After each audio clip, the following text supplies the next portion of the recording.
The box was sitting on my front porch at 6:20 in the morning, wearing a skin of frozen rain. I knew it before I saw the return label. 42 pounds, double-walled cardboard, blue tape at the corners, because I didn't trust the brown stuff that came with the dispenser. I had packed it myself 3 nights earlier. Luke had not opened it.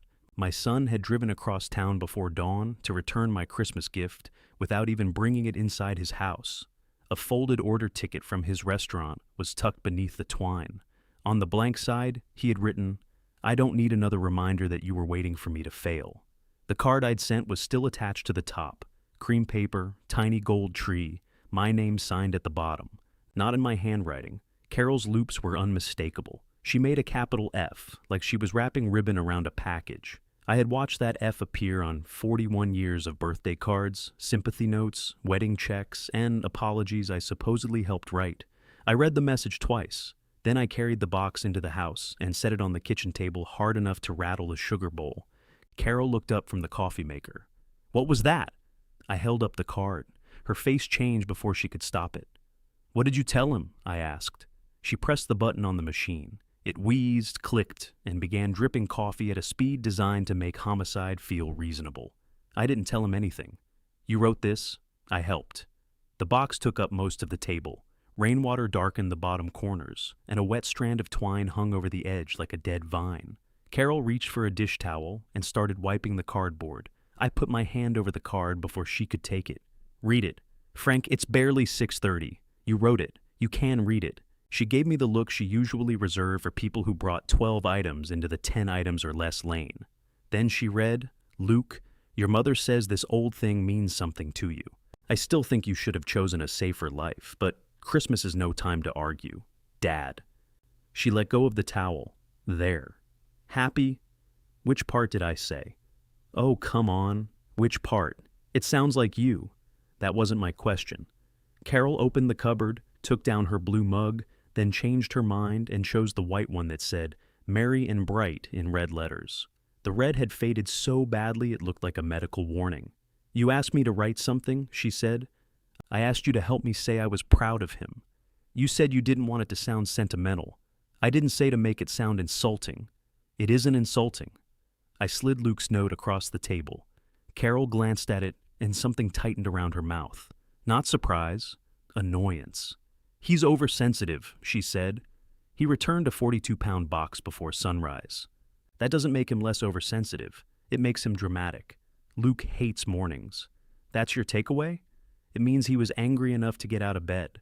She poured coffee before the machine had finished. The stream hit the hot plate, hissed, and sent up the burnt smell that had marked most of our serious conversations since 1984. I untied the twine while she watched. "What are you doing?" she asked, checking the mixer. He didn't open it. The box sat in the rain. It was sleet. I'm sure the motor appreciates the distinction. The cardboard had softened around one corner, but the plastic beneath was dry. I peeled it back far enough to see the red enamel housing and the chrome spindle wrapped in an old bath towel.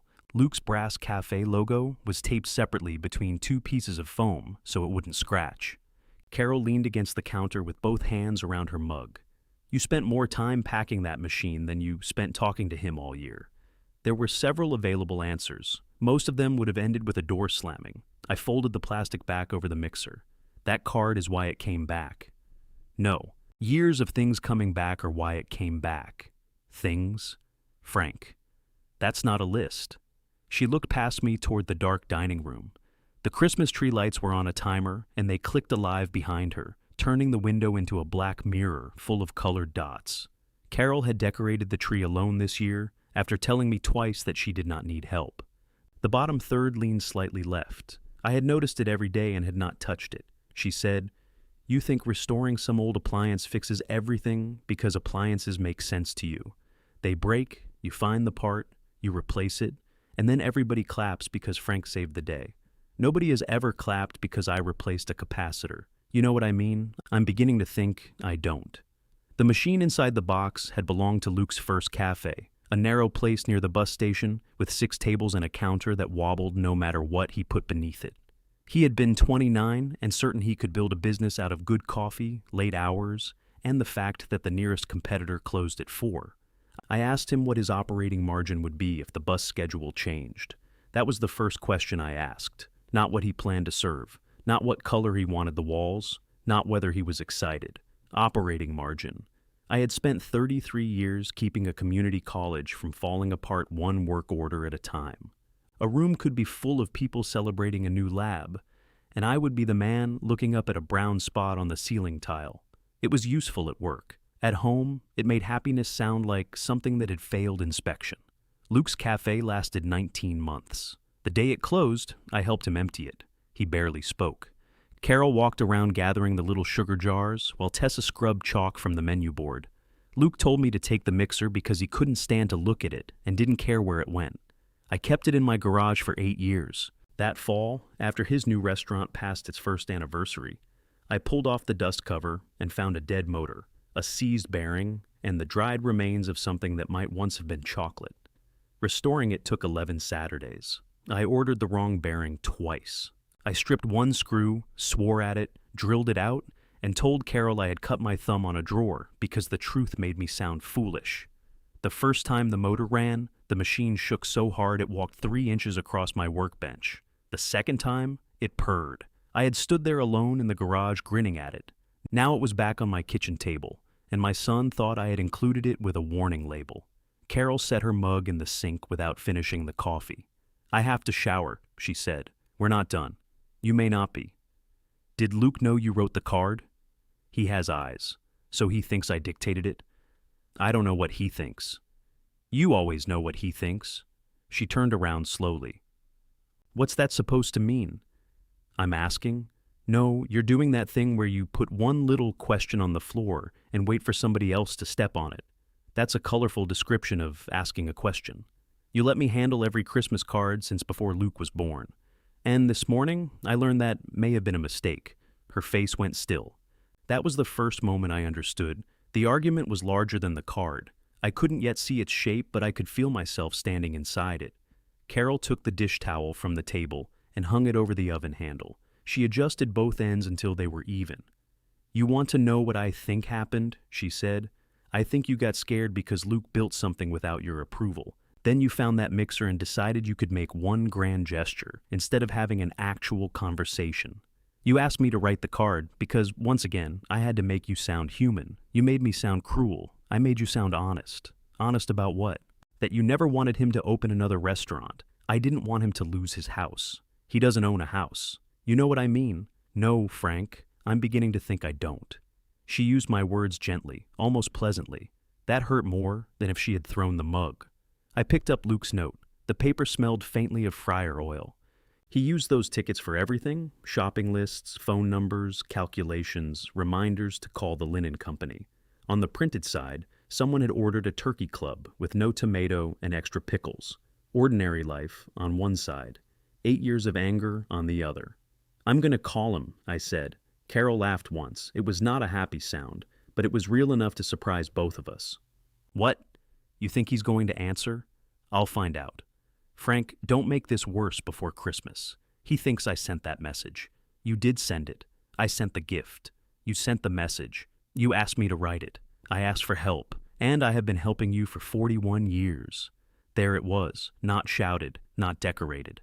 I looked at the crooked tree through the doorway. "You could have told me you were angry," I said. "I have." "When?" She stared at me. That was an unfair question, and I knew it as soon as I asked. Carol had told me in 100 ways. She had told me when she stopped reminding me about dinners with friends, when she bought her own anniversary gift and left the receipt on my dresser, when she said, "Don't worry, I already took care of it," in a voice that meant worry quite a lot. But none of those things gave her the right to sign my name under words I hadn't said. Both facts sat between us, unwilling to cancel each other out. I took out my phone and called Luke. It rang once, then went to voicemail. I called again. Carol closed her eyes. "Please don't." Luke answered on the 4th ring. "What?" His voice was low and rough. There was restaurant noise behind him, metal striking metal. A refrigerator door closing, somebody coughing. "It's me. I know. I got the box. Good. I didn't write that card." Silence. Then Luke said, "Mom wrote what you meant. She always does." The call ended before I could answer. I stood holding the phone to my ear until the screen went dark. Carol had not moved. "What did he say?" she asked. I put the phone in my pocket. "You know what he said." "No, I don't." For the first time that morning, she looked frightened. Not guilty, not yet. Frightened. I taped the plastic closed, tied the wet twine around the box, and lifted it from the table. My back objected immediately. At 66, 42 pounds had begun expressing opinions. "Where are you going?" Carol asked. "To his restaurant. He doesn't want the gift." "I'm not taking him the gift." She looked at the box in my arms. "Then, what are you doing?" "I'm going to ask my son how many conversations he and I have had with you standing between us." Carol stepped away from the counter. "Frank," I waited. She could have apologized. She could have told me not to drive in the ice. She could have said there were things I did not understand. Instead, she reached for Luke's note and folded it once down the middle. "You won't like the answer," she said. "I probably won't," I said. Carol kept Luke's note between her fingers. "You're upset." "Yes. You shouldn't drive when you're upset. I've driven you to the emergency room with a nail through my hand." "That's different." It certainly felt different. I carried the box through the laundry room and shouldered open the door to the garage. Carol followed as far as the doorway, barefoot on the cold tile. "At least eat something? I'll get breakfast there. He'll think you're trying to force him to talk." "I am trying to force him to talk. That always goes so well in this family." I set the box in the back of my SUV and pulled a moving blanket over it. The garage smelled of wet concrete and the cinnamon pine cones Carol had bought, because she said Christmas trees no longer smelled like Christmas trees. I had told her that was because ours was artificial. She had not found that helpful. When I turned around, she was holding my coat. I took it from her. For a second, our hands stayed on the collar together. 41 years creates habits stronger than anger. She still checked whether I was dressed for the weather. I still waited for her to release things. "Don't make Luke choose," she said. "Between what?" She let go of the coat. "You know." I didn't. That was becoming the problem. The roads had been salted, but the bridges were slick. I kept both hands on the wheel and drove beneath a sky the color of dirty wool. Every traffic light seemed to catch me. At the third one, I called Luke again. Voicemail. At the fourth, I considered calling Tessa. I had her number, though I couldn't remember the last time I had used it. Probably when she asked if I knew anyone who could fix a leaking walk-in cooler without charging weekend rates. I had given her 2 names and never asked how it turned out. Calling her now felt like going around Luke. That was precisely what I was angry at Carol for doing. I put the phone down. Luke's restaurant occupied the corner of an old brick building where a pharmacy had been before pharmacies became bright boxes surrounded by parking lots. The front windows were fogged. Through them, I could see chairs upside down on tables and a young man in an apron dragging a mop beneath the counter. The sign on the door said, "Closed until 11, but the lock turned when I tried it." A bell jingled above my head. The young man looked up. "We're not open?" "I'm here to see Luke. He's busy." "Tell him his father's here." The young man studied me as if determining whether that was a threat. Then he leaned the mop against a stool and disappeared through the swinging kitchen door. I remained by the entrance, dripping on a rubber mat. The dining room was warm and smelled of coffee, bleach, and onions starting in butter. Luke had done more with the place than I'd admitted aloud. The old pressed tin ceiling had been painted cream. Small brass lamps warmed the booths. On one wall hung framed menus from restaurants that no longer existed, including a seafood place where Carol and I had gone on our first anniversary. It had served everything with parsley. The frame beside it was empty. I stepped closer. A small handwritten label beneath it read, "Coming soon." "What are you doing here?" Luke stood beside the counter in a black cook's jacket with the sleeves pushed to his elbows. He was broader than I remembered, or maybe I only ever saw him behind tables now. There was flour on one arm and a red mark across the bridge of his nose where his glasses had been. "I want to talk." I gathered that from the repeat calling. "You hung up." "Yes." He looked toward the window. "Where's the box?" "In the car. Keep it there." "All right." That seemed to throw him. He had prepared himself to refuse something, and I had deprived him of the pleasure. I said, "Did you read the card before you drove over? What kind of question is that?" "A simple one. You should stop saying things are simple when they're only simple to you. All right. Did you? Yes, Frank. I read the card. He had never called me Frank to my face before. It was effective. I felt myself become the sort of father a son called by his first name. Your mother wrote it, I said. I'm familiar with her handwriting. I didn't tell her to write that. Luke folded his arms. Did you tell her you thought opening the restaurant was a mistake? I told her I was worried. So, yes, no. Worry and disapproval aren't the same thing. They are when they come from you. The young man with the mop had reappeared near the kitchen door. Luke looked over his shoulder. Derek, go help Anita with the prep list. She said she didn't need me. Now she does. Derek vanished again. Luke took off his glasses and rubbed the bridge of his nose. I have 40 minutes before a produce delivery and 60 before we open. I need 10. You need several years. I can't do several years before the lettuce gets here. His mouth moved before he stopped it. Not a smile exactly, but the memory of one. Then the kitchen door opened and Tessa came through carrying a metal bowl filled with sliced apples. She wore jeans, a gray sweatshirt, and an apron dusted with flour. Her dark hair was tied on top of her head in a knot that looked structurally unsound. She saw me and slowed down. Frank. Morning, Tessa. Her eyes went to Luke, then the front windows, probably looking for Carol. She's not here, I said. I didn't ask. You looked. I was checking the weather. Through both sides of the door? Tessa put the bowl on the counter. You two seem to have the sarcasm covered. Should I make coffee? I'm busy, Luke said. You're standing with your arms folded. I'm about to be busy. That's not the same thing. Luke put his glasses back on. My father came to explain that words written in his name somehow have nothing to do with him. I didn't say that, I said. You said Mom wrote the card. She did. And you asked her to. I asked her to help. Tessa looked from him to me. What did the card say? Luke's jaw shifted. You didn't tell her? I asked. It was 6 a.m. You drove to my house at 6 a.m. I didn't want that thing in mine. Tessa wiped her hands on her apron. What thing? The mixer. Her eyes snapped to me. You fixed the red mixer? I tried to give it to him. You still had it? Luke made an impatient sound. That is not the point. No, but it's a very surprising detail located near the point. He sent it with a note saying, I should have chosen a safer life. I didn't write that. Here we go. Tessa held up one flowery hand. Who did? My mother, on his behalf, like every other message he's ever sent. Not on my behalf, I said. Not this time. Luke turned toward the kitchen. I don't have time for this. Then answer one question. No. How many things have I supposedly said to you through your mother? He stopped. Tessa watched him. She had always been good at being quiet in a way that made the other person feel obligated to fill the space. Carol could do that too, but Carol's silence came with instructions. Luke faced me again. You came all this way to blame Mom? I came because you said she always writes what I mean. She does? How do you know? His face hardened. Because I know you. We've had dinner together 4 times this year. Whose fault is that? I'm trying to figure it out. That landed differently. I saw it happen. Tessa took 3 mugs from beneath the counter. I don't want coffee, Luke said. Then don't drink it. She poured anyway. I sat at the nearest booth. Luke remained standing for another moment before sliding into the seat opposite me.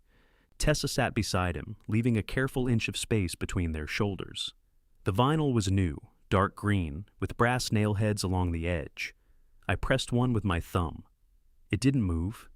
You did a nice job in here, I said. Luke looked toward the ceiling. Don't. It's true. Then why haven't you said it before? I just did. After a year. I wasn't invited here much. He stared at me. Tessa stopped stirring sugar into her coffee.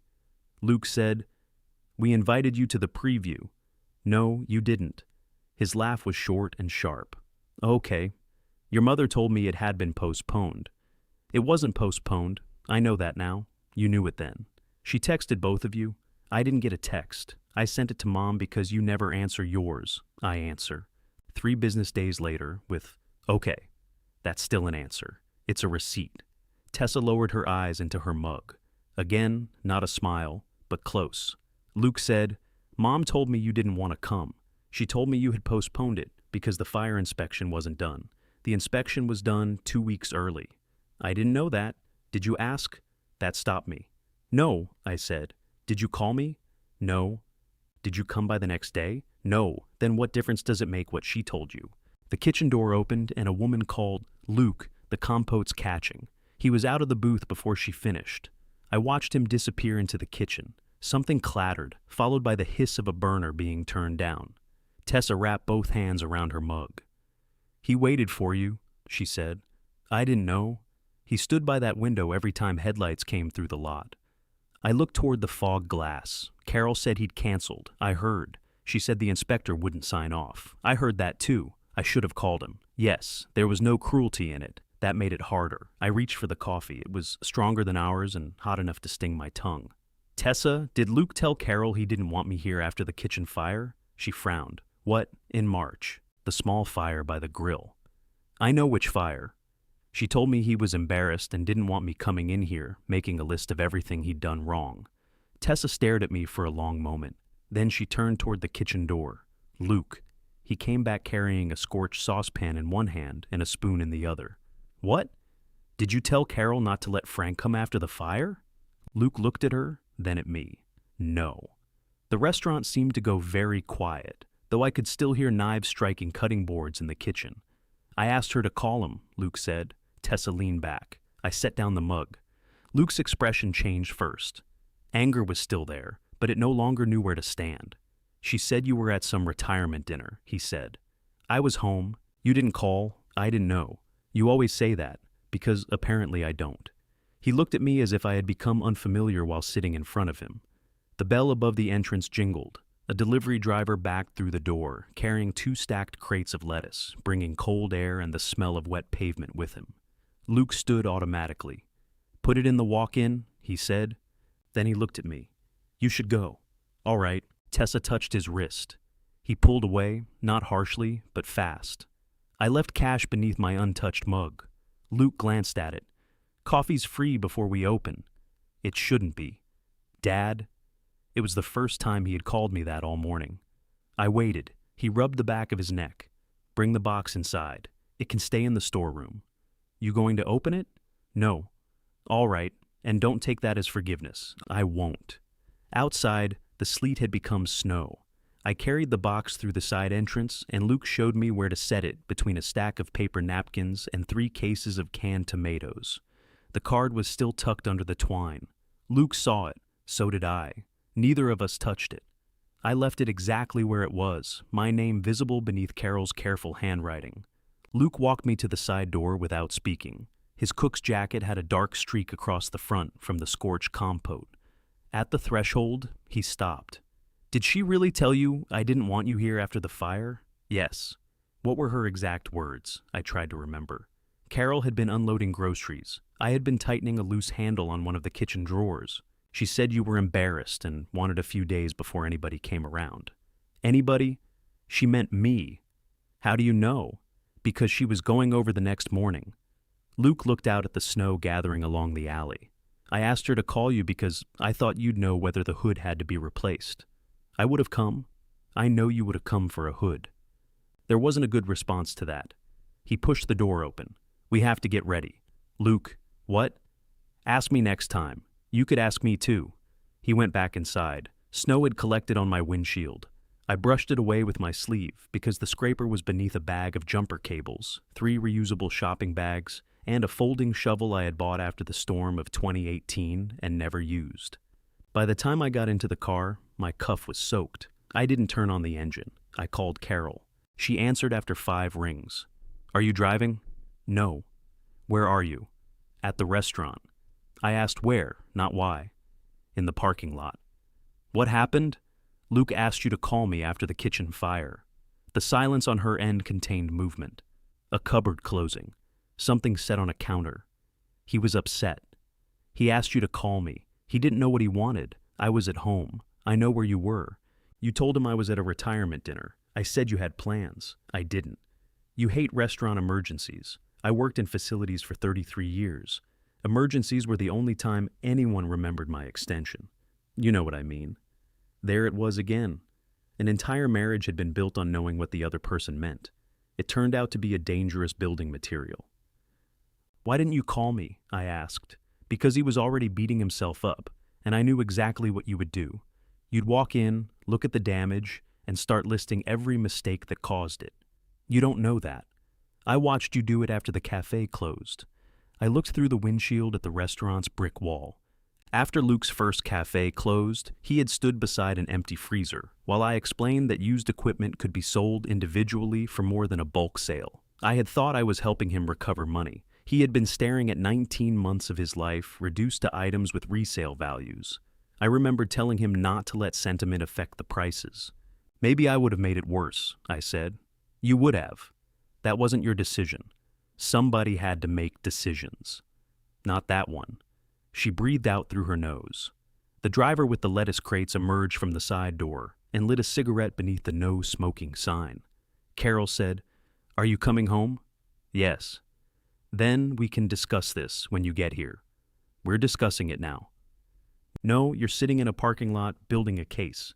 Against my wife. Against the person who did the talking while you spent 40 years pretending not talking made you innocent. That one got through." I watched the delivery driver shield his cigarette from the snow. "I'll be home in 20 minutes, I said. "You should drive slowly, I know. I'm still allowed to say that, aren't I?" I ended the call. On the drive home, I kept hearing Luke say, "I know you would have come for a hood, not for him, for the equipment. That was not fair, but it was close enough to fair that I couldn't dismiss it." When I pulled into the garage, Carol's car was gone. There was a note on the kitchen counter in the same handwriting that had sent the mixer back. "Grocery store. We're out of everything." We were not out of everything. We had enough food to survive a moderate siege, but Carol went grocery shopping when she needed to think. She could spend 40 minutes comparing jars of pasta sauce we had been buying since the first Bush administration. Luke's note sat beside hers. She had folded it in half, then flattened it again. A crease ran through the sentence about waiting for him to fail. I took off my wet coat and hung it on the hook. Then I walked through the house without any particular destination. The tree leaned left in the living room. Wrapped gifts were arranged beneath it in descending order of size. Carol had a system for wrapping paper: silver for her sister, red plaid for Luke, and Tessa, dark green for me. My gifts had square corners sharp enough to cut skin. 2 red plaid packages sat near the back, so they were expected for Christmas, or had been. I went upstairs and changed my shirt. On Carol's side of the dresser was a list written on a yellow legal pad: potatoes, heavy cream, green beans, wine, rolls. Beneath the grocery list, she had written Luke in capital letters, circled twice. My phone buzzed. It was a message from Tessa. "He's furious, but not only at you. That's new. Please don't make me regret saying that." I read it 3 times. Then I typed, "I won't." I erased it. Promises made before knowing what they required had caused enough trouble. I wrote, "Thank you for telling me." Her reply came a minute later. That is a very frank response. I couldn't tell whether it was criticism. I typed, "Is that bad?" 3 dots appeared, disappeared, then appeared again. Not always. I put the phone down. Carol returned an hour later with 6 bags of groceries and a poinsettia we didn't need. I met her in the garage. "You left without your coat," she said. "I had one in the car." "The thin black one?" "It's a coat. It's a windbreaker." I took 2 bags from the trunk. Why is there a plant? It was $6. That isn't a reason. It looked sad.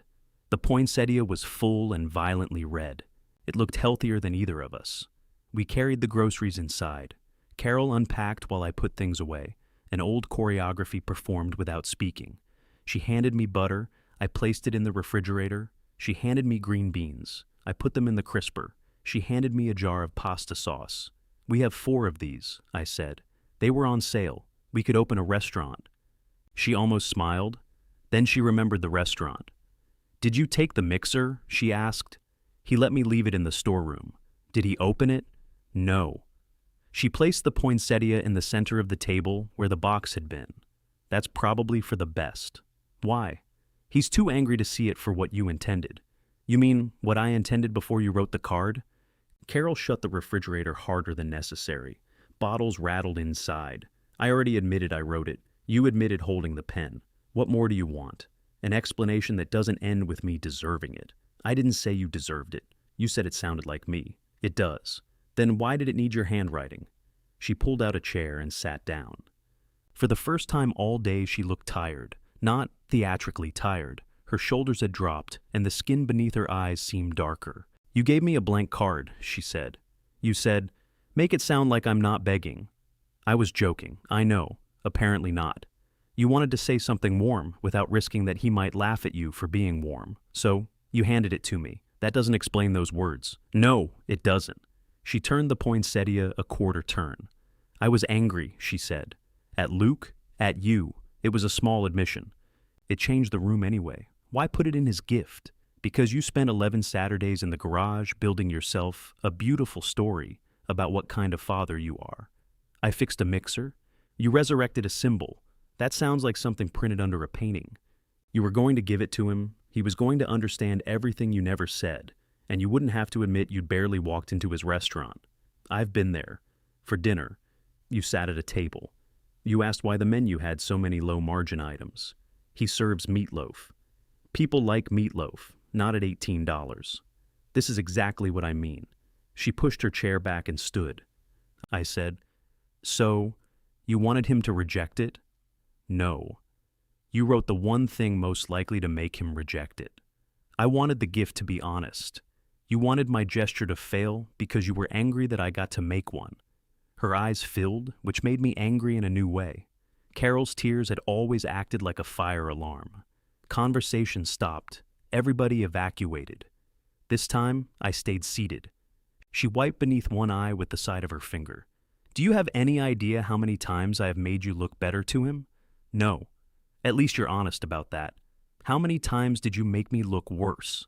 She looked toward the window. Carol, I didn't lie about the fire. You told each of us something that wasn't true. I prevented a bad situation by creating this one. There was already a bad situation. You just weren't in the room for it. I stood too quickly and bumped the table. The poinsettia trembled. No more, I said. She frowned. No more what? No more messages from me that I didn't send. No more telling me what Luke thinks. No more telling Luke what I mean. You don't get to dump all the work on me for decades and then announce I'm fired because you don't like how I did it. I'm not firing you. I'm taking responsibility for speaking for myself. That should be interesting. If Luke asks what I think, he asks me. If you're angry with me, you tell me, not him. And if he's angry with you, he tells me. Carol laughed softly and looked away. What? I asked. Nothing. That isn't nothing. She took a bundle of celery from one of the bags and began stripping off the plastic. Carol, he's not coming for Christmas? I felt the edge of the table beneath my hand. Did he tell you that? This morning, before or after he returned the gift? Before. Why? She kept working at the plastic seam. Because I told him you expected an apology before he came into this house. The celery wrapper tore with a dry snap. I never said that. I know, she said. The plastic fell away from the celery and gathered around her fingers. You know I never asked him to apologize, but you told him I did. Yes. Why? Because you wanted one. No, I didn't. You left Thanksgiving dinner without saying goodbye. I said goodbye to Tessa. You walked past Luke. He had just told me I had no right to criticize a place I couldn't be bothered to visit. And you've been punishing him ever since. I was embarrassed. Exactly. That isn't the same as demanding an apology. You went quiet for 4 weeks. I'm quiet most of the time. Carol gave me a tired look. You don't see how that makes it worse, do you? I took my phone from my pocket. What are you doing? She asked, telling him the truth. Now? Yes, now. He's at work. He can read it when he isn't. My thumbs felt too large for the keyboard. I typed, I never asked you to apologize before Christmas. Your mother said I did. I'm sorry she told you that. I read it twice and changed the last sentence.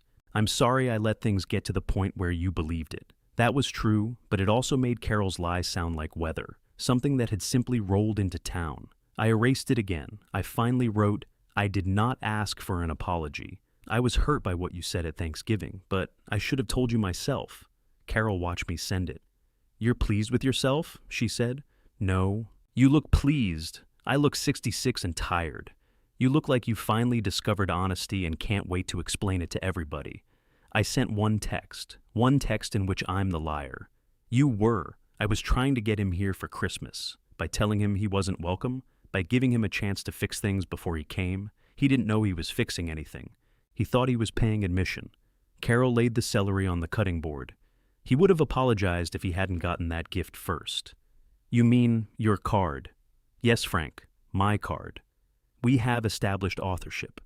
So you wrote him an insult while waiting for him to apologize to me. I was angry. You keep saying that, like it explains the direction you aimed it. She reached for a knife. I moved the poinsettia out of the way before she started chopping, though it was nowhere near the cutting board. Some part of me still expected conflict to damage the furniture. Carol cut the celery into neat half-moons. I thought if he came in here already understanding that he'd hurt you, you might not spend Christmas Eve pretending he wasn't in the room. I don't do that. You absolutely do. I don't pretend. You withdraw. You answer questions with one word. You wash dishes while everybody else is still eating, because at least plates don't ask why you're upset. That was specific enough to be true. I still didn't ask for an apology. No. You never ask for what you want. You make the room cold until somebody brings it to you. The knife struck the cutting board in a quick, hard rhythm. I sat down again. Luke's text came 2 minutes later. Call me when you're alone. I turned the screen face down. Carol saw anyway. Go ahead, she said. He asked me to call when I'm alone. I can leave my own kitchen if that's what the two of you need.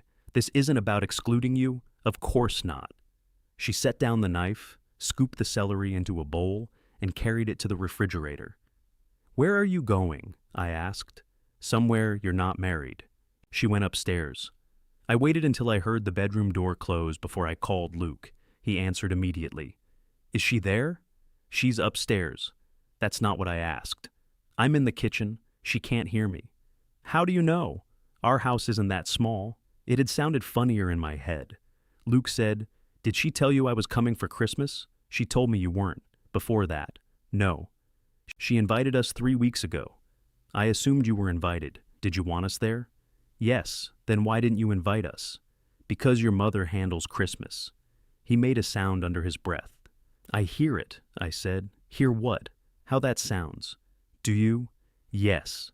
There was noise around him again, voices and dishes and a printer spitting out orders. He lowered his voice. She told me after Thanksgiving that you were humiliated and didn't think we should come unless I could behave like an adult. I didn't say that. Apparently nobody in this family says anything. I'm saying it now. You're saying Mom lied. She did. That's convenient. It isn't convenient for me. It makes every bad thing her fault. No. The answer came faster than I expected. Luke went quiet. I said, You were right at Thanksgiving. What? I don't get to show up twice a year and criticize your prices. That wasn't exactly what I said. It was close. I said, You don't get to act like a consultant when you haven't shown any interest in being my father. I remembered the table going silent. Tessa had been holding a bowl of mashed potatoes. Carol had said, Let's not do this today, and I had stood up to carry my plate to the kitchen. I heard the first half, I said. You heard whatever let you be offended. That's possible. Is this an apology? It's an attempt. You sound like customer service. I'm new at it. He exhaled, and I could picture him rubbing the bridge of his nose. I don't know what you want from me, he said. I want to know when I'm talking to you and when your mother is talking for me. That sounds like a problem between you and Mom. It is. Then keep it there. I'm trying to correct what she told you. And what happens when she calls me crying because you're accusing her of ruining everything? Am I supposed to decide who's telling the truth? No. That's what you're asking. The words took the air out of me. I had driven to the restaurant wanting to expose the space Carol occupied between us. Now I was standing in my kitchen trying to pull Luke into that same space from the other direction. You're right, I said. He didn't answer. I'm not asking you to referee our marriage. I'll deal with her. How? I don't know yet. That's reassuring? I won't discuss our marriage with you. You're discussing it right now, starting after this call. Despite himself, he laughed. It lasted less than a second, but I heard it. Then someone called his name. I have to go. Are you coming for Christmas? No. The answer was firm, but not angry. All right. You're not going to argue? I want you there. I'm not going to tell you what you have to do before you come. The restaurant noise swelled as a door opened near him. Did Mom really write the card because she was angry at you? Yes. What was she angry about? That's part of our marriage. You can't use that answer every time you don't want to talk. I probably can't. Dad. I don't know how much of her anger was about the card and how much was about 41 years.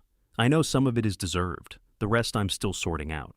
He was quiet long enough that I thought the call had dropped. Then he said, I didn't ask her to tell you not to come after the fire. I believe you. And I didn't tell her the preview was postponed. I believe that too. Okay. It was the kind of okay I usually sent by text. A receipt.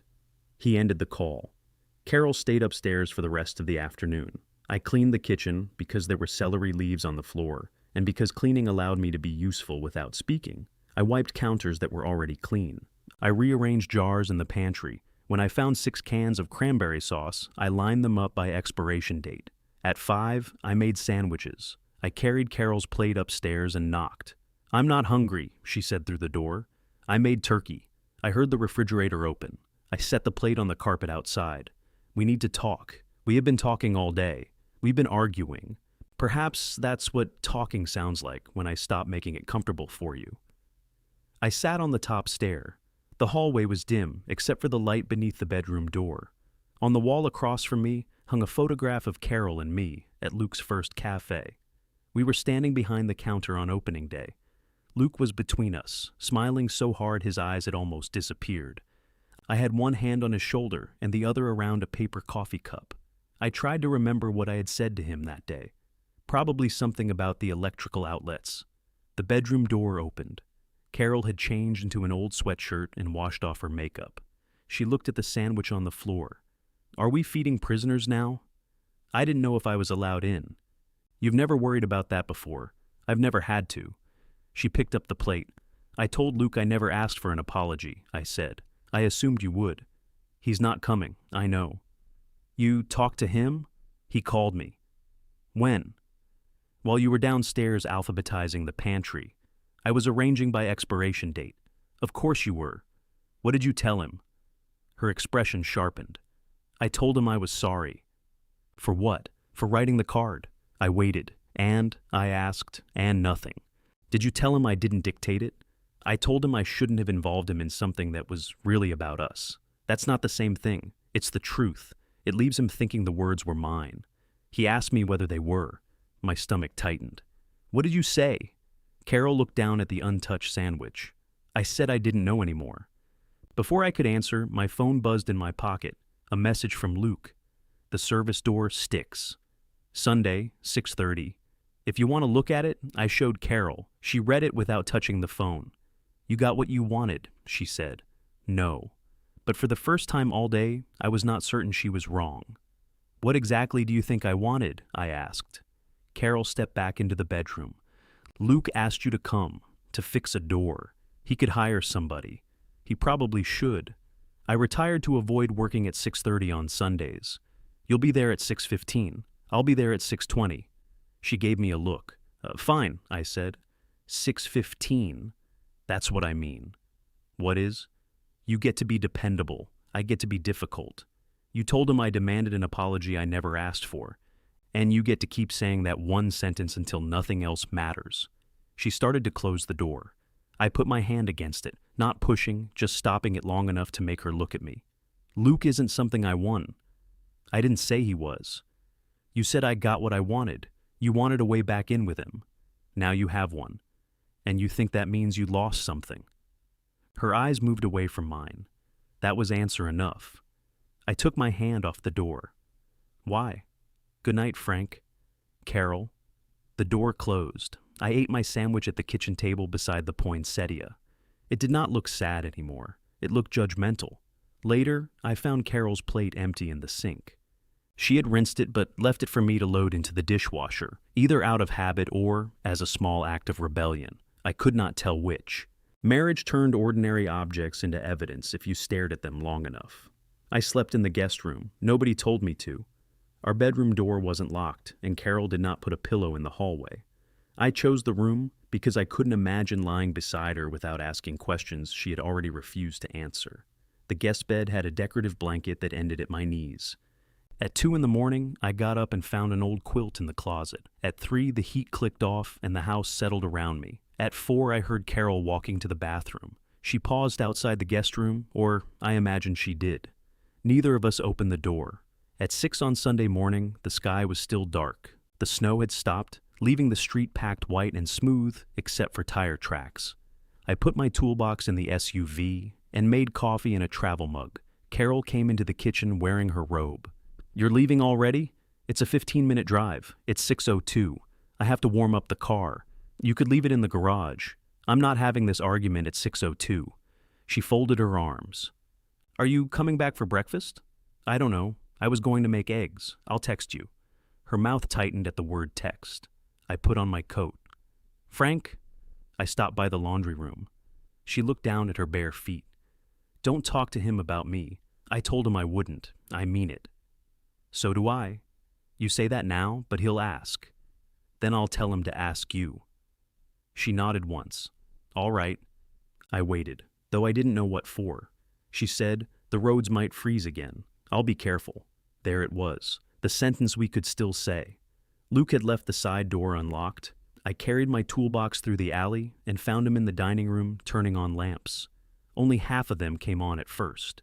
He went to a dimmer switch near the counter and slapped the wall beside it. The rest flickered awake. "I saw that," I said. "I don't know what you're talking about. You called me to fix the wrong thing." The door affects customers. The lights respond to encouragement. He wore jeans and a faded college sweatshirt instead of his cook's jacket. There was a mug in his hand. "You're early," he said. "You said 6:30. It's 6:17. I had to find parking. There are 40 empty spaces. I had to choose one." He pointed toward the back hall. "Doors this way." The service door led from the kitchen corridor to a narrow loading area behind the walk-in cooler. Luke pulled it open. The bottom edge scraped across the tile with a low groan. "Started last week," he said. "It's worse when it's cold." I set down my toolbox and crouched to inspect the hinges. The top screws had worked loose. Somebody had tried tightening them with the wrong size screwdriver and chewed the heads. Who did this? Derek. The mop? He has other skills, not with screws. I know that now. The frame was slightly out of square, but the main problem was the top hinge pulling away from damaged wood.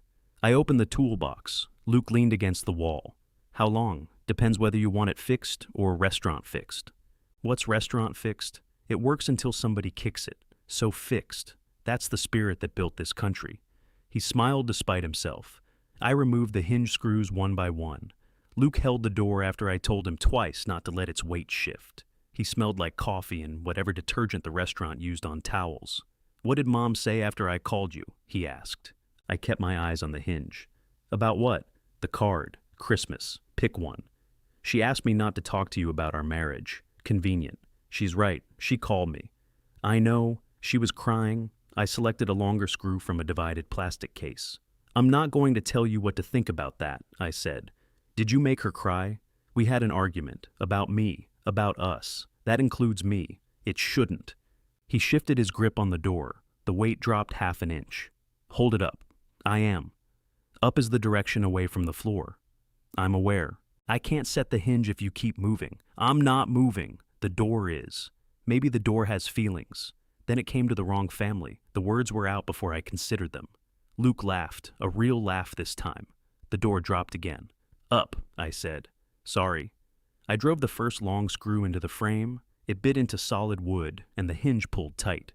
Luke said, "Mom told me she wrote the card because she was angry with you.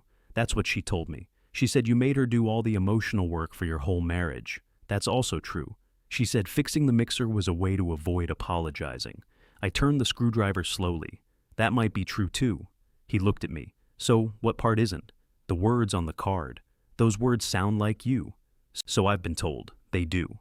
I set the screwdriver down. "All right. You don't get to be offended." I said, "All right. You're doing the quiet thing. What would you prefer?" "I don't know. A reaction. I'm trying not to give you the wrong one." "That's exactly it." He adjusted his hands beneath the door.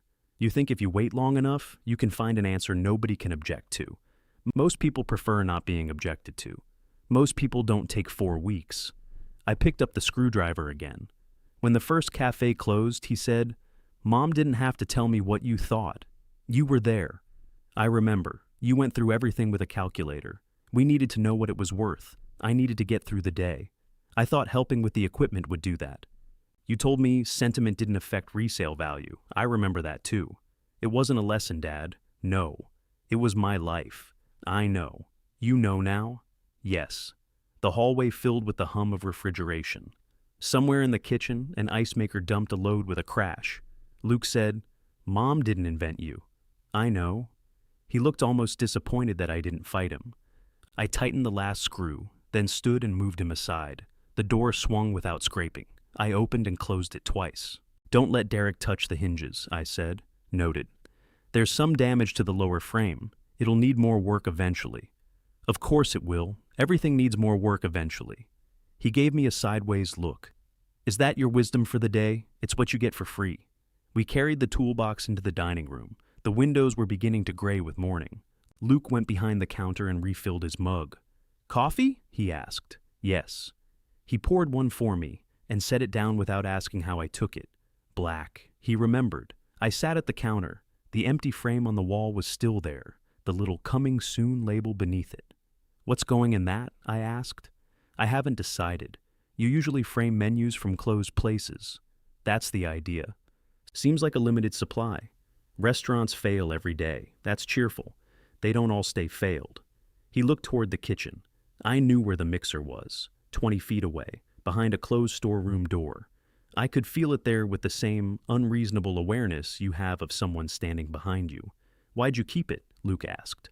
"The mixer?" "No, the 42-pound red thing in the storeroom. I didn't know what else to do with it. You could have thrown it away." "I didn't want to." "Why?" I rolled the paper coffee sleeve between my fingers. "Because it was yours. A lot of things were mine. You didn't keep the broken chairs. The chairs were junk. The mixer was broken. I could fix it." He took a drink of coffee. "That isn't an answer," he said. "It's the answer I have." He came around the counter and sat 2 stools away. "Mom said you didn't believe the new place would last 6 months. I never said that. Did you think it?" I considered lying. It would have been easy because the question left room for interpretation. "Yes," I said, his face closed. "Not because I thought you couldn't do it," I added. "Because most restaurants don't last, and you'd already been hurt once. You thought I was making the same mistake. I thought you might be. And now?" I looked around the room, the brass lamps, the solid booths, the empty frame waiting for the right history. Now, I think I was wrong. Luke looked into his mug. "You could have said that at Thanksgiving. I could have said a lot of things." The storeroom door opened behind us. Tessa came out carrying a case of paper cups. She saw us sitting together and stopped so abruptly the cups shifted in her arms. "Well," she said, "nobody's bleeding." "Door's fixed," Luke said. I wasn't talking about the door. She set the case down and looked at me. "Are you staying for breakfast?" I glanced at Luke. He shrugged. "You're already here." My phone buzzed. A message from Carol. "Eggs are getting cold." I turned the screen face down on the counter. "I can stay for a little while," I said. Tessa made something she called staff hash, which appeared to be every potato in the building, fried with onions, peppers, and enough garlic to discourage conversation at close range. Derek came in from the kitchen carrying plates. He saw me at the counter and looked at Luke. "Is he staying?" "I'm sitting right here," I said. Derek nodded. "So yes?" Luke pointed at the grill. "Get the eggs. They're resting. Eggs don't rest."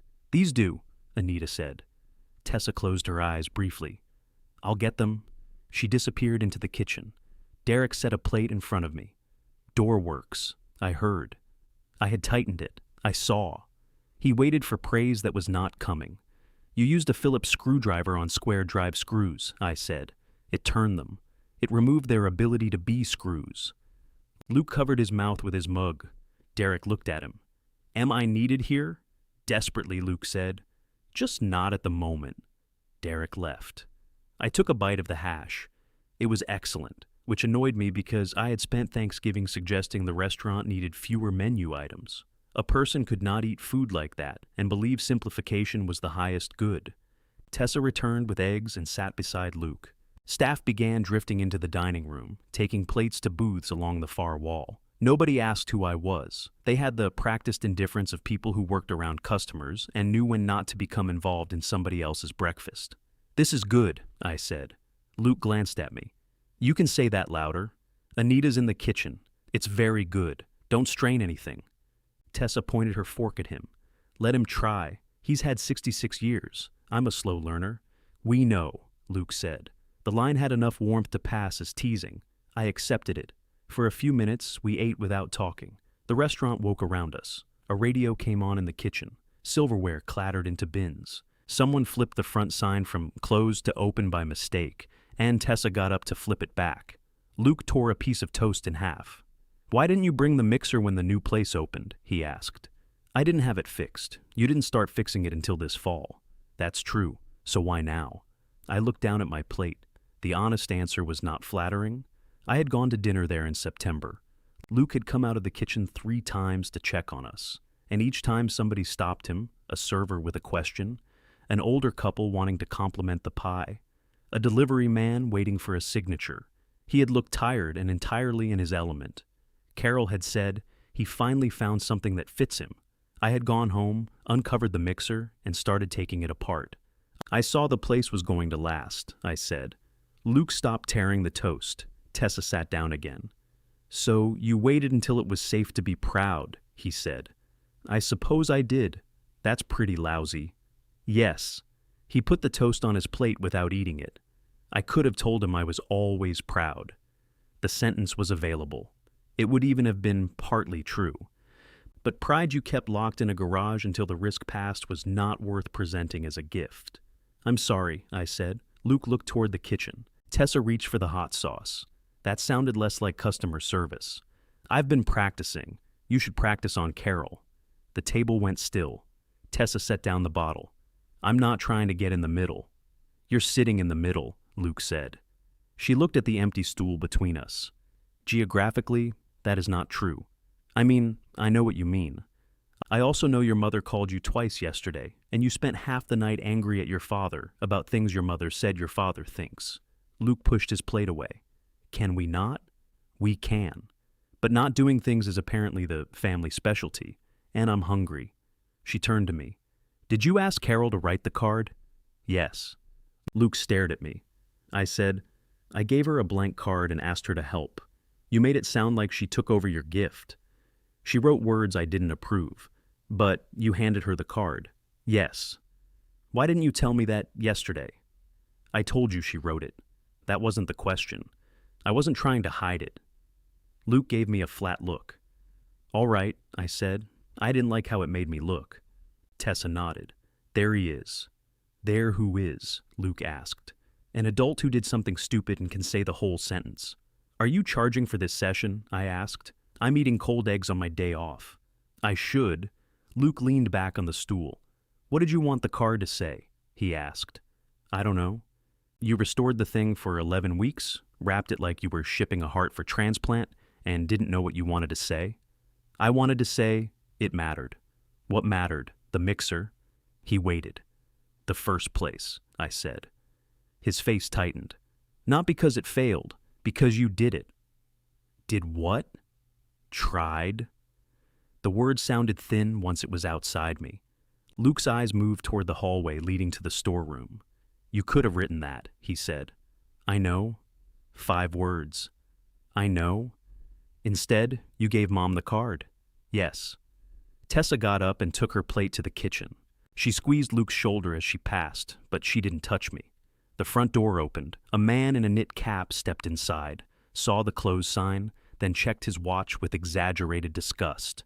We open in 30 minutes, Luke called. The man left. Luke stood.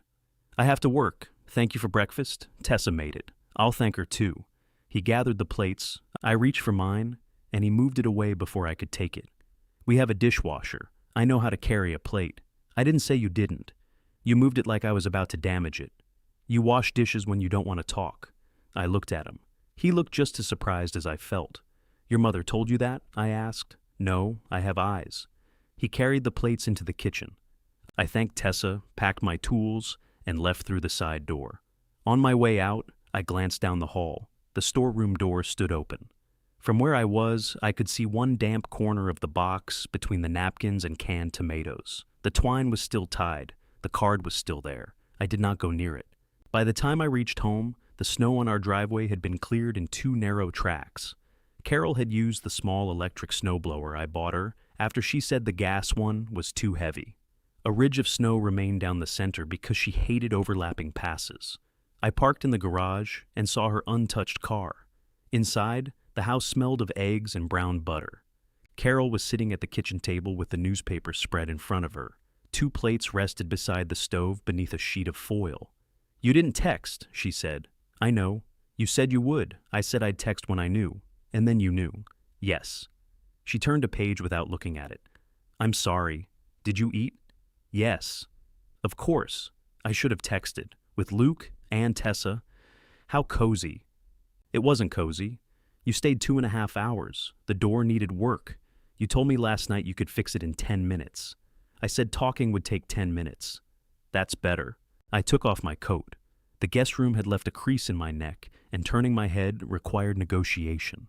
"I really am sorry about breakfast." Carol folded the newspaper along a line that already existed. "I got up at 5:30, she said. "I made coffee. I grated potatoes because you like them crisp. Then I watched the eggs turn gray under foil. I didn't ask you to make breakfast." Her eyes lifted. The second the sentence left my mouth, I wanted it back. That came out wrong. No, it came out exactly right. I meant you didn't have to wait. You said you were coming home. I said I didn't know. You said you'd text. I should have. She stood and took the plates from the stove. She scraped the eggs into the trash. "Don't do that," I said. "What?" "Throw away food because you're angry. Would you like them?" "I already ate. Then they've fulfilled their purpose." She dropped the foil into the trash and rinsed the plates. I watched her shoulders move beneath her robe. She had probably gone back to bed after I left and then gotten up again to cook. Or maybe she had never gone back upstairs. "You were right," I said. "About which of my many crimes?" I used silence. The water kept running. "When I'm hurt, I wait for other people to notice. I did it after Thanksgiving." She shut off the faucet. "I should have told Luke I was hurt," I said. "I should have told you too." Carol turned around. "Do you want applause?" "No." "Good. I'm trying to acknowledge it." "You're acknowledging it now because Luke asked you to fix a door. That's not fair.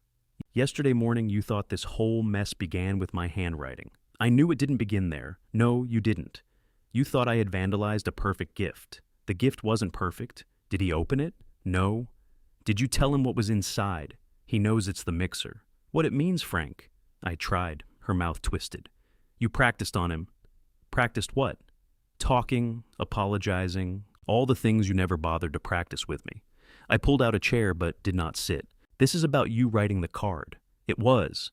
Now it's about you discovering you can speak and choosing him as your first audience. He's the one the card hurt. You think it didn't hurt me? You wrote it, yes. Then explain that to me. Carol pressed her fingertips to the counter. "I wrote something ugly because I was tired of making you beautiful. I never asked you to make me beautiful. You asked every time you said, 'You tell him.' Every time you forgot a birthday and signed the card I bought. Every time he called upset and you stood in the doorway listening while I found the words. Then you should have stopped. I didn't know who I was if I stopped." The kitchen went quiet. Outside, the electric snowblower was still plugged into the outlet, its cord stretched across the driveway. I said, "Is that why you told him not to come for Christmas?" "I told him to apologize. You gave him terms I never set." I was trying to hold the family together by deciding what each of us was allowed to know, by doing the work neither of you would do. She came around the counter. "You want direct, Frank? Fine. I am angry that you gave Luke 11 Saturdays. I am angry that you barely spoke to me during them. I am angry that he looked at you once and you found words you haven't found for me in years. I didn't know you needed don't." I stopped. She looked exhausted, frightened, and furious all at once. Then she asked, very quietly, "Do you still want to be married to me?" The answer should have been automatic. It wasn't. "I don't know," I said. Carol's face changed as if I had struck her. I reached for the rest of the sentence. "I don't know what being married looks like if we stop doing it the way we've done it. That isn't what I asked. It's the answer I have. You had an answer for Luke. He asked why I kept a mixer, and I asked whether you still want your wife. I want to understand what happened. That's not the same as wanting me." "No." She turned away. I should have said yes. A quick yes would have cost nothing in that moment. It might have stopped her shoulders from folding inward and kept the whole morning from breaking open. But it would have been another card, written in the right tone with the wrong truth behind it. "I don't want to leave," I said, Congratulations on clearing the lowest possible bar. I don't want you to leave either. Better. I love you. She made a small, exhausted sound. And there it is. What?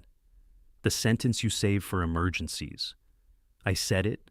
You said it because you didn't like what your silence was doing to my face. That doesn't mean it isn't true. It means I don't know what it means. I sat down at the table. The poinsettia stood between us like a bright red referee.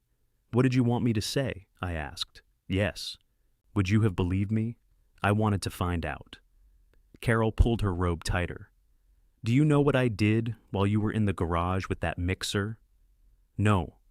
Of course not. I canceled dinner plans for us twice because you said you were too tired. I went to your dental appointment because you forgot you'd need a ride after they sedated you. I took your suit to the cleaners for Martin Ellison's funeral. I thanked you for the ride. You told the hygienist I was your chauffeur. It was a joke. She laughed. That doesn't make it funny. I rubbed the side of my neck. Why didn't you tell me the mixer bothered you? I did. When? I asked what you were working on. You asked that whenever I'm in the garage. I asked whether it was for Luke, and you said, maybe. I wanted it to be a surprise. For him. It was a surprise to me, too. One morning, there was a 42-pound declaration of fatherly love on my dining table, and you handed me a blank card. I should have written it. Yes. I should have told you why I was fixing it. Yes. I should have gone to the restaurant before I knew it would survive. Yes. Each answer came harder than the last. I said, that still doesn't make the words you wrote mine. Carol lowered herself into the chair opposite me. No, it was the first time she had said it without qualification. I waited. She touched one of the poinsettia's leaves. They weren't yours, she said. The sentence should have relieved me. Instead, it made me angrier. Then why did you tell Luke you didn't know? Because I didn't know if you thought them. That isn't the same as saying them. You thought he should have chosen a safer life. Yes. Her eyebrows lifted.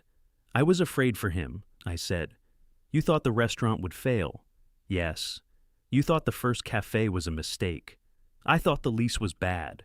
You thought he ignored you. He did ignore me. You see? No, I don't. I can think all of those things and still not want him to hear them on a Christmas card. You wanted me to make them pretty. I wanted you to help me say something else. What? I looked at the table. Carol laughed without humor. You still can't say it. I told him this morning. Her hand went still on the leaf. What did you tell him? That the first place mattered because he tried. You told him that? Yes. And what did he say? That I could have put it on the card. He's right. I know.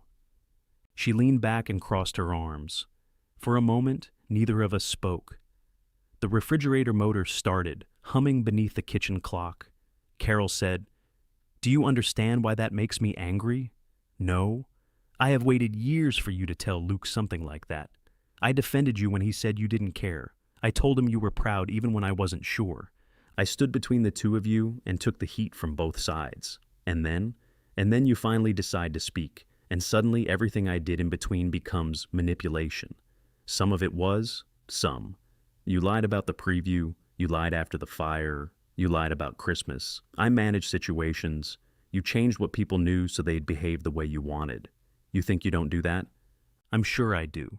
You walk out of rooms. You stop answering. You make people chase you and then act surprised when they guess wrong. I'm trying to stop. Because Luke called you Dad again? I stared at her. She saw by my face that she had guessed correctly. I heard him in the hallway yesterday, she said, when you called. You were listening? I was walking to the bathroom. You told me you couldn't hear from upstairs. You told yourself that. There was no clean place to put my anger. Every accusation found something true on the way down. Carol wiped her palms over her robe. I don't want him to hate you, she said. Then why make me sound cruel? Because I was tired of him loving a version of you I had to maintain. He didn't love that version. He called this house for you for years. You were never available, so he talked to me. Then one day, he stopped asking for you. When? She looked toward the window. When the cafe closed? I tried to remember those calls. Carol would sit at the kitchen table with the phone against her ear while I watched television in the next room. If she said Luke was having a hard time, I asked whether he needed money. If she said no, I assumed the call did not require me. What did he want? I asked. To know whether you blamed him? What did you say? I said you didn't. That was true. Was it? Yes. You blamed his planning. That isn't blaming him. He is his planning, Frank. He's his choices.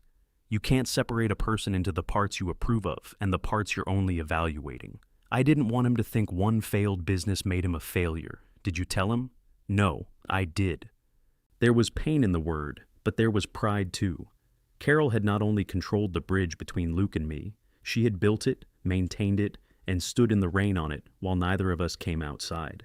The fact that she later charged tolls did not erase the work. I'm grateful you did, I said. Don't patronize me. I'm not. You're sitting there with your reasonable voice, dividing everything into what I was right to do and what I wasn't. How should I talk? Like you're furious. I am furious. No, you're contained. You're always contained. It makes everybody else look hysterical. I stood so quickly the chair legs scraped the floor. All right. I am furious that you put your anger in my son's Christmas gift. I'm furious that he stood at that restaurant window waiting for me while I sat at home because you decided I'd make things worse. I'm furious that you told him he wasn't welcome in this house unless he apologized to me. And I'm furious that you can stand there and call it helping. My voice filled the kitchen. Carol blinked. The poinsettia shook because my hand had struck the table. I had not realized I'd hit it. Neither of us moved. Then Carol said quietly, "There you are." I looked at my hand. That's what you wanted? I wanted you to stop making me carry all the anger. So, you wrote the card? Yes. It was not the whole answer, but it was the first one that fit. She had wanted the gift to detonate. Maybe not consciously, not down to Luke returning it before dawn, but she had wanted something to break loudly enough that I could not stand beside the wreckage asking what everybody was upset about. You used him, I said.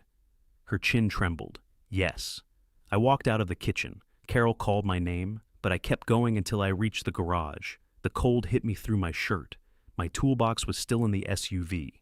I opened the rear door, took it out, then stood there holding it with nowhere to go.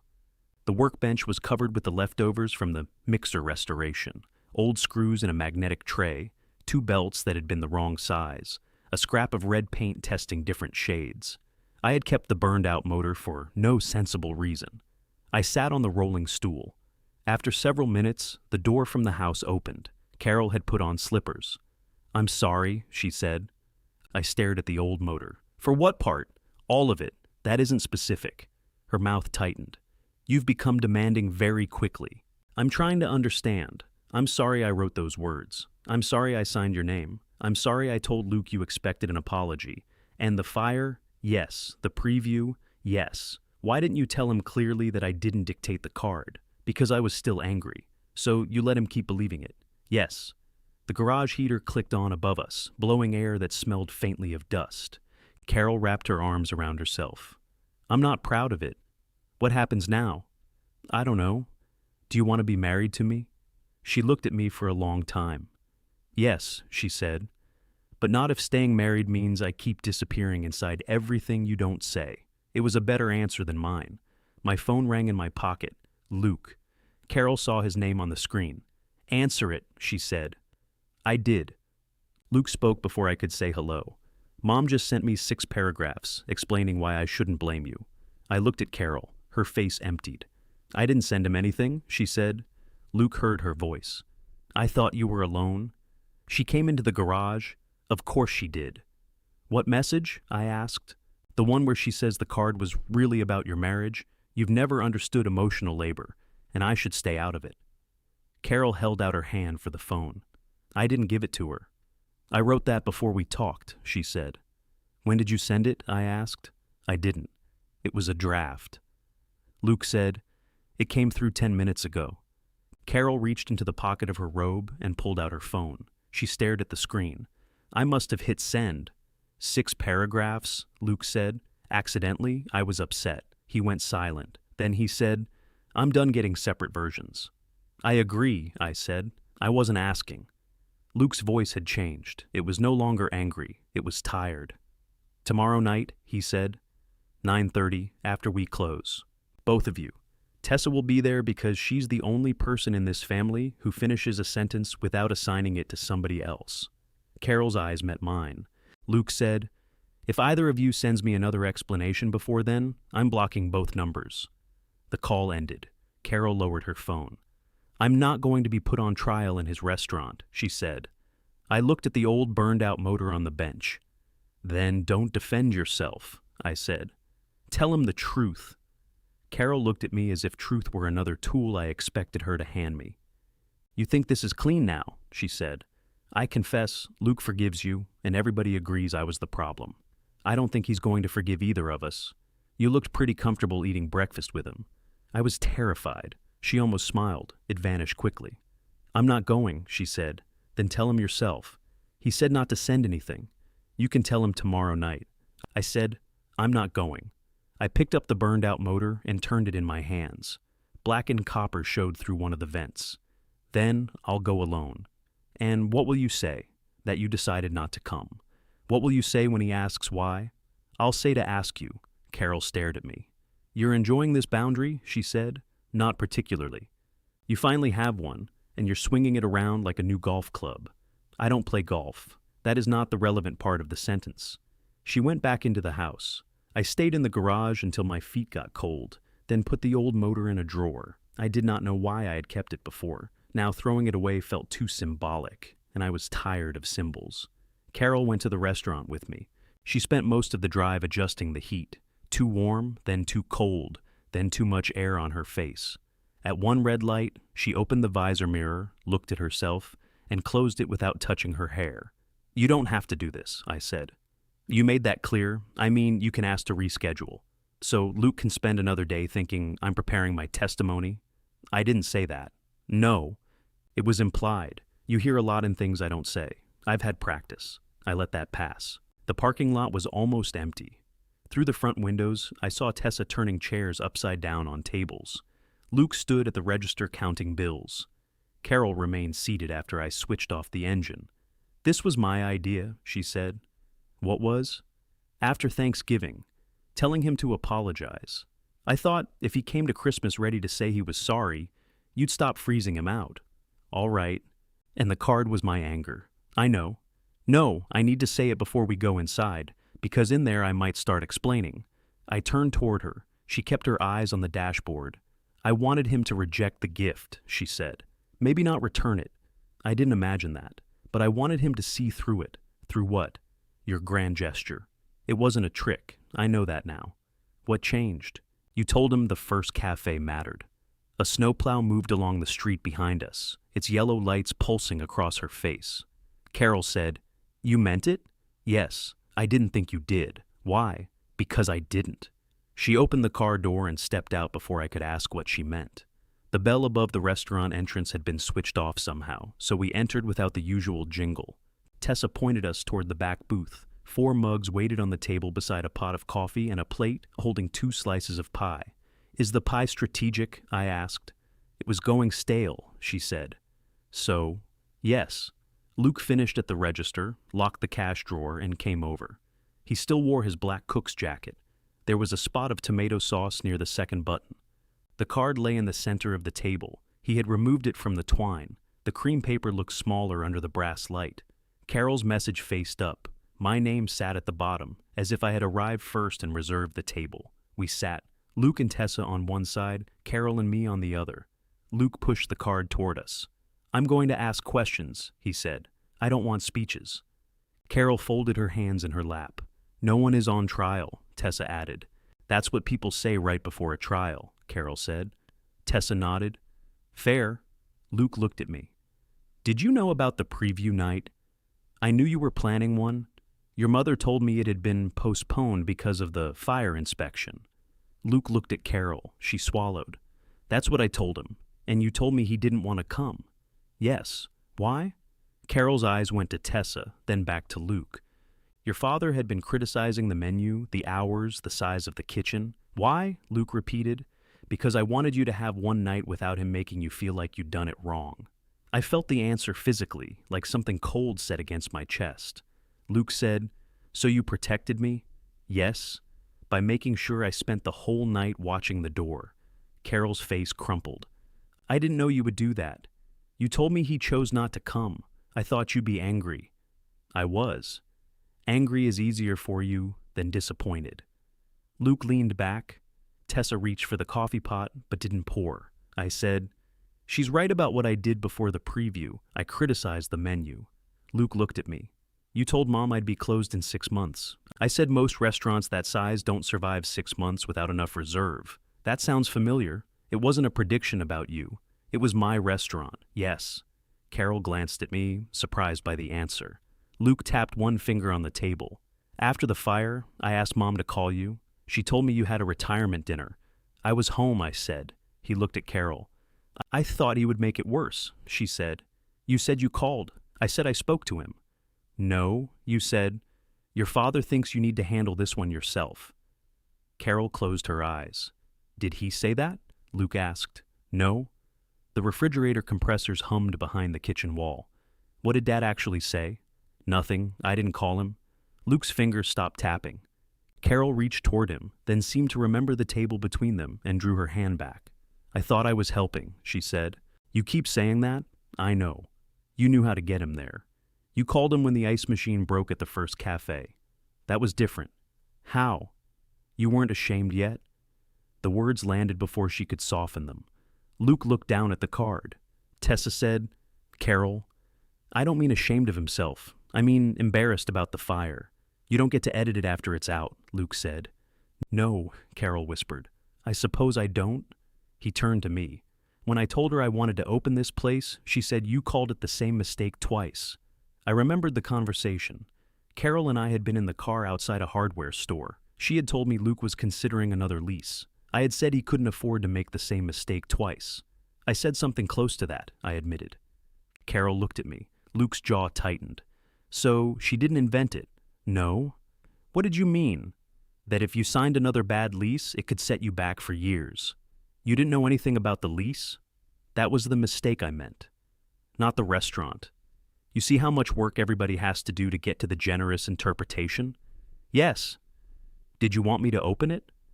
"I was afraid you would." "That isn't what I asked." I held his gaze. "Yes," I said. "I wanted you to open it. I just didn't know how to be happy for you without listing all the ways it could hurt you." Luke looked away first. Tessa poured coffee into all 4 mugs. Nobody had asked her to, but nobody objected. Luke nodded toward the card. "Did Dad dictate any of that?" "No," Carol said. "Did he say the mixer was just an old thing?" "No." "Did he say Christmas was no time to argue?" "No." "Did he say I should have chosen a safer life?" "Not in those words. That's not the question." "No." "Then why did you sign his name?" Carol's hand moved onto the table. Her wedding ring tapped once against the wood. "Because I wanted him to sound the way he had made me feel." Luke stared at her. "I was angry that he could spend weeks repairing something for you while our marriage was—" She looked at me. "While we were barely talking. I was angry that he thought one beautiful object could carry all the words he had refused to say. I wanted you to see that. So you used me to punish him." "Yes." The answer was barely audible. Luke pushed away from the table and stood. He walked to the dark front windows and stayed there with his back to us. Carol started to rise. Tessa said, "Don't." It was the first hard thing she had said all night. Carol sat down again. Luke stood in the same place where, according to Tessa, he had watched for my headlights on preview night. When he came back, his eyes were red, but his voice was steady. "You made me deliver your marriage," he said. "I'm sorry. You made me think he didn't want me there. I'm sorry. And you." He looked at me. "You made that easy to believe. Yes." Carol turned toward me, startled. Luke laughed bitterly. "This is not where you two take turns being noble." "I'm not," I said. "You both got something out of it. Mom got to be needed. You got to stay quiet and let her take the blame for every conversation you were too scared to have." "That's true," Tessa said. Luke looked at her. "It is," she said. "You got something too." His face hardened. "What did I get?" "A reason not to call him." Luke stood very still. Tessa continued carefully. "You could be angry at the father your mother described without risking a conversation with the actual one. He missed my preview. Yes, he didn't call after the fire. Yes. He waited a year to say anything good about this place. Yes. And Mom lied. Yes. All of those things can't be my fault. They aren't. None of them are. But you asked for everybody's part." He sank back into the booth. The 4 mugs sat untouched. Steam faded above them. Luke picked up the card and folded it along the crease Carol had already made. Once, then again. "I don't want either of you here for Christmas," he said. Carol inhaled sharply. "I need a day where nobody translates anybody. Nobody apologizes at me. Nobody gives me a symbolic appliance." "I understand," I said. "Stop saying you understand things the moment they hurt." "All right." He looked at Carol. She nodded. "All right." Tessa wrapped the pie in foil. Her hands gave us something ordinary to watch. Luke slid the folded card into the pocket of his cook's jacket. "The mixer stays in the storeroom," he said. "I wasn't going to take it, I know.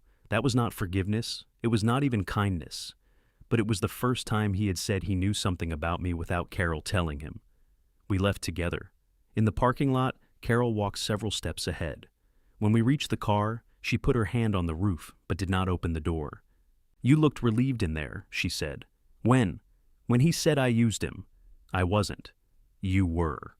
For 1 second, you were." I wanted to deny it. Instead, I looked through the restaurant window. Luke was clearing the mugs. Tessa stood beside him, not touching him, close enough if he wanted her to. "Yes," I said. "For 1 second." Carol nodded as though I had confirmed something she already knew. Then she got into the car, and all the way home, she turned her face toward the dark window. The garage door closed behind us with a mechanical shudder. Carol stayed in the car. I waited beside my door until she looked at me through the windshield, then went inside. The tree lights were on. Wrapped gifts still sat beneath it, including the red plaid packages for 2 people who had asked us not to come near them. Carol entered through the laundry room several minutes later. She took off her coat, hung it beside mine, then moved mine to the hook farther away. "You admitted it," she said. "What?" "That you were relieved. For 1 second. As if duration changes it. It changes most things. You were waiting for Luke to say I was worse. No. You wanted a villain." I leaned against the kitchen counter. "Yes," I said. That answer stopped her. "I wanted the whole thing to be your fault. It would have been easier. And now? Now I know it isn't." She took a glass from the cupboard and filled it at the sink. Her hand shook, and the rim clicked against the faucet. "But you still get to be the honest one," she said. "I don't feel especially honest. You confess to being quiet. I confess to manipulating our son. Those don't weigh the same." "No. Stop agreeing with me. I don't know what you want me to say. I want you to say you understand why I did it. I understand parts." "Which parts?" "That I left you to handle conversations I should have had. That you were angry about the mixer. That you thought I'd make things worse after the fire. And the rest? You lied to both of us because you thought you knew better." She set the glass down untouched. "There. That's the version you'll keep. It's what happened. It's one way of saying what happened. How else do you say it? I tried to protect my son from a father who could make a compliment feel like a performance review. I'm his father." "Exactly. That means you don't get to decide he's better off without me." Carol stared at the counter. "I never wanted him without you. You arranged it. I arranged individual moments. Enough individual moments become a life." Her face tightened. The sentence had come out in my calm voice, but it hurt her. I saw that. I also knew it was true. She walked into the living room and began turning off lamps. She switched off the tree before the timer. The room looked larger without the colored lights. "What did you mean earlier?" I asked. She kept her back to me. "About what? You said you didn't think the first cafe mattered. I don't want to do this tonight." "Neither do I." "Then don't." I followed her as far as the doorway. "You said the gift was a beautiful story I built about myself. You said you wanted Luke to see through it. What did you think the mixer meant? That you were trying to turn his failure into your redemption. What did it mean to you? It meant 19 months when every phone call was an emergency. It meant loaning him money he was too ashamed to ask you for. I didn't know you loaned him money. It came out of our account. I would have seen that. You didn't. How much?" She gave me an incredulous look. "That's your question? It's one of them. $2,000 over 4 months. Groceries, utilities, nothing dramatic." "Why didn't he ask me? He thought you'd say it proved you were right." "Would I have?" "You would have asked for a budget. I could not deny it." Carol sat on the arm of the sofa. "I encouraged him to open the new place," she said. "I told him he was smarter now, that the first one taught him what he needed. Then I went to bed terrified he'd lose everything again. So, You gave that fear to me. You already had enough of your own. You told him it was mine. She rubbed her forehead. I was the parent who believed in him.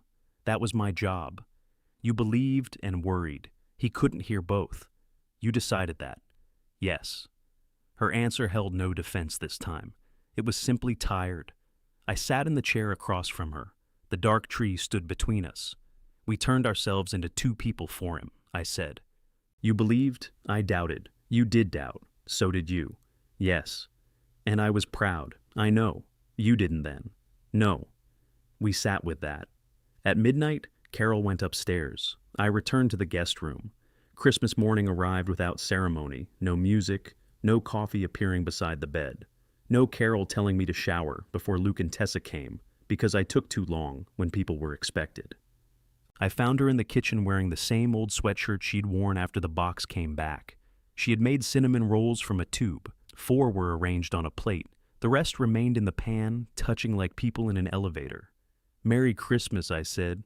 Merry Christmas. We exchanged gifts at the kitchen table instead of beneath the tree. I gave her a leather handbag she had pointed out in November. She gave me a green sweater. It's washable, she said. So was the last one. You dried the last one. I didn't know wool could become that small. It fit the toaster. We both laughed. That made the silence afterward worse. At 9:15, our phones buzzed at the same time. Luke had sent a group message. Merry Christmas. We're having a quiet day. I'm not ready to talk, but I don't want either of you thinking I'm punishing you. Carol read it aloud, though I had the same words in front of me. What should we say? She asked. The question was reflexive. So was the expectation that one answer would carry both names. You say what you want, I told her. I'll say what I want. She put down her phone. We can't even wish our son Merry Christmas together. I think that's part of what he asked us to stop doing. He said he didn't want separate versions. He didn't say we had to become one person. Carol typed something, erased it, then typed again. I wrote, Merry Christmas. Thank you for telling me directly. I'll give you space. Before I sent it, I showed Carol. Why? She asked. I don't know. You don't need my approval. I know. She read the message and handed the phone back. It sounds like you, she said. I sent it. Carol wrote her own. I did not ask to see it. We cooked the dinner she had planned for 4. Neither of us suggested reducing anything. There was a turkey breast, mashed potatoes, green beans, rolls, cranberry sauce, and a pie that could have fed 8 people with strong opinions about pie. At the table, 2 empty chairs faced us. Carol raised her wine glass. To direct communication, she said. I looked at her. She lowered the glass. That was ugly. I'm sorry, it was a little ugly. I'm still allowed to be angry. So am I.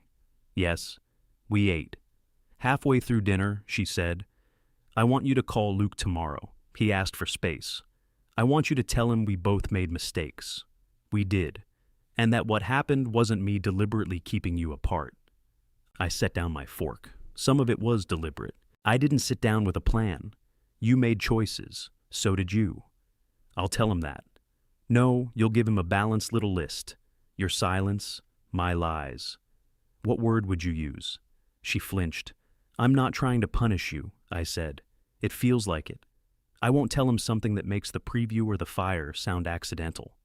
And I won't live forever as the woman who stole his father. I didn't say forever. How long then? I don't know. There's your favorite answer. She pushed her chair back. If you wanted to repair this marriage, you would help me repair what he thinks of me. By changing the truth, by giving it context. The context matters. It doesn't erase what you did. Carol stood with her plate. You already made your choice. What choice? You chose the relationship where you get to start over. With Luke, he never had to live with you every day. He gets the thoughtful apologies. I get the man who forgot to text about eggs. I apologized for that. And it solved everything. She carried her plate to the sink. I looked at the empty chairs. Maybe I should stay somewhere else for a while, I said. Carol's hand stopped beneath the faucet. She did not turn around. If that's what you want, it isn't, then don't. I don't know how to keep living in the guest room while every conversation turns into a test of whether I'm loyal to you or honest with him. You could be both, not if loyalty means telling him you didn't lie. She shut off the water. I never asked you to leave. No. Don't tell anybody I did. I won't. And don't make this another noble gesture. I'll try not to. I stayed through the weekend because leaving on Christmas felt cruel even by our new standards. On Monday, I called a furnished apartment complex near the college. One unit was available on a month-to-month lease. It had beige walls, a narrow balcony overlooking the parking lot, and a kitchen with exactly one drawer wide enough for silverware. The manager showed me a laundry room where 3 machines had handwritten out-of-order signs taped to them. "Those getting fixed?" I asked. "Soon? How soon?" She smiled professionally. "Soon," I signed anyway. Carol stood in the bedroom doorway while I packed clothes into 2 suitcases. I took the green sweater, she noticed. "You don't have to," she said. "I like it. You haven't worn it. It's been 3 days." She sat on the edge of the bed. "How long is a while? The lease is month to month. That isn't what I asked." "I don't know." She nodded. I carried the first suitcase downstairs. On my second trip, I found her folding my shirts and placing them in the other one. She had always folded them with the buttons facing down, so the collars would lie flat. "Thank you," I said. "Don't." I left the house with 2 suitcases, my toolbox, a coffee maker, and 6 cans of cranberry sauce because Carol put them in a grocery bag and said no, apartment should begin without supplies. The apartment sounded hollow when I set down the suitcases. I had just plugged in the coffee maker when my phone rang. Luke. I watched it ring twice before answering. "Hi, Mom says you left." I moved into an apartment. Because of me? No. She said everything fell apart after she told the truth about the card. Those 2 things happen near each other. That doesn't make you the cause. What does that mean? It means your mother and I have a marriage to sort out. So she thinks you abandoned her, and you think she drove you out. I didn't say either of those things. You don't have to. I can hear both versions anyway. I sat on the only chair in the apartment. "Luke, I'm not going to recruit you." "Then why didn't you tell me you were leaving?" "Because it isn't your job to approve." He was quiet. In the kitchen, the empty coffee maker gave one small, settling click. Luke said, "The door still works. I'm glad. The mixer's still in the storeroom. I know." Another silence. Then he said, "Good answer." He ended the call before I could ask which one. The answer, I decided, was the one about not needing his approval. It was also possible Luke meant the door. I slept badly on the apartment's first night. The furnace came on every 14 minutes with a metallic bang, and somebody above me walked from one end of their unit to the other until nearly 2. I lay under a comforter supplied by the complex and tried to identify the route from footsteps alone. Kitchen, hall, bedroom, hall, kitchen. Whoever lived up there either had a difficult decision to make or a very small dog with an office job. At 2:30, I got up to make coffee and discovered I had no filters. I owned 6 cans of cranberry sauce, 2 screwdrivers capable of rebuilding a commercial door, and nothing to put between coffee grounds and a cup. I used a paper towel. It collapsed halfway through, filling the pot with what looked like river mud. Carol would have laughed. The thought arrived before the anger did. My phone showed one message from her. "Did you get there safely?" I wrote, "Yes." Then I added, "The coffee maker survived." She replied almost immediately. "Did you buy filters?" "No." There was a long pause. "Of course you didn't." I smiled at the screen. A second message came. I put some in the side pocket of the blue suitcase. They were there. A package of filters, 2 kitchen towels, pain reliever, the charging cord for my electric toothbrush, and a small sewing kit I had never used in my life. Carol had packed the apartment around the gaps she knew I would leave. I typed, "Thank you." She sent back, "You're welcome." Nothing about the marriage, nothing about Luke. 2 people communicating directly about coffee filters. It felt both pathetic and momentous. The apartment came with a couch the color of oatmeal and a television mounted too high on the wall. I spent the next few days arranging my clothes, buying groceries, and resisting the urge to fix things that did not belong to me. The cabinet beneath the bathroom sink hung crooked. The bedroom door rubbed against the frame. One of the laundry machines continued to wear its out-of-order sign, while the other made a grinding noise during the spin cycle. The manager saw my toolbox and asked whether I knew my way around mechanical stuff. "I used to," I told her. She laughed as if I were joking. I was not. On Friday evening, Luke texted, "Sunday, 6:30, coffee, nothing's broken." I arrived at 6:20. He had placed 2 mugs at the counter. No toolbox was required, but I brought it anyway and left it in the car, where he couldn't accuse me of using it as a conversational support animal. Luke wore the same college sweatshirt. He slid a mug toward me. You came early? You invited me? That isn't a reason to be early. It's the traditional reason. He sat 2 stools away, preserving the distance from the previous Sunday. For several minutes, we drank coffee while the restaurant remained dark around us. How's the apartment? He asked. Beige. Most apartments are. The walls, carpet, counters, curtains.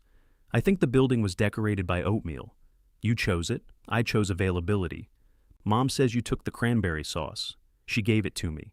She said you packed it. I don't believe we need an independent investigation. He smiled into his mug, then his face settled.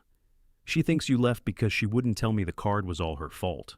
I didn't ask her to say that. What did you ask? For her to tell you? I didn't dictate it. She did, eventually. So, why'd you leave? I turned the mug in a wet ring on the counter, because every conversation had become a choice between protecting our marriage and telling the truth about it. That sounds rehearsed. I've had a quiet apartment. Did you leave her? I rented an apartment. That's not the same thing? I hope not. You don't know? No. Luke looked toward the dark kitchen. Mom called me, he said. She said she wasn't asking me to take sides. That's good. Then she spent 20 minutes explaining her side.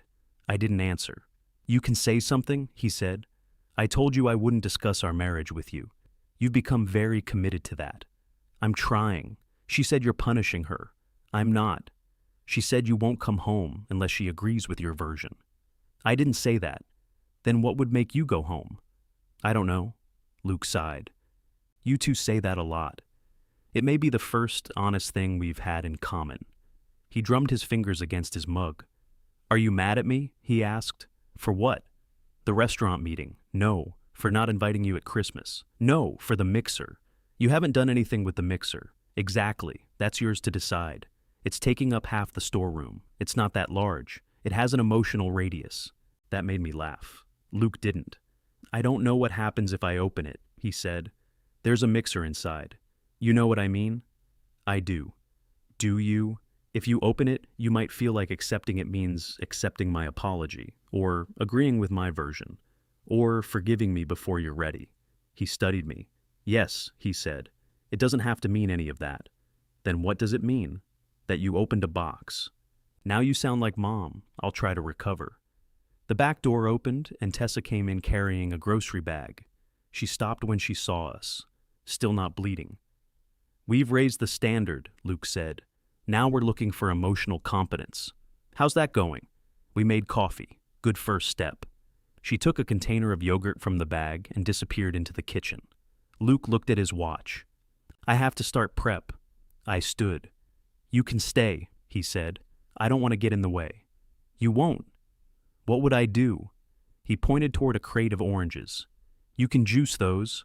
I retired from facilities to become unpaid kitchen labor. You'll get breakfast. Is that legal? Don't ask Derek. I stayed. The work gave us something to look at besides each other. Luke cut onions at the prep table while I fed orange halves into a heavy metal press.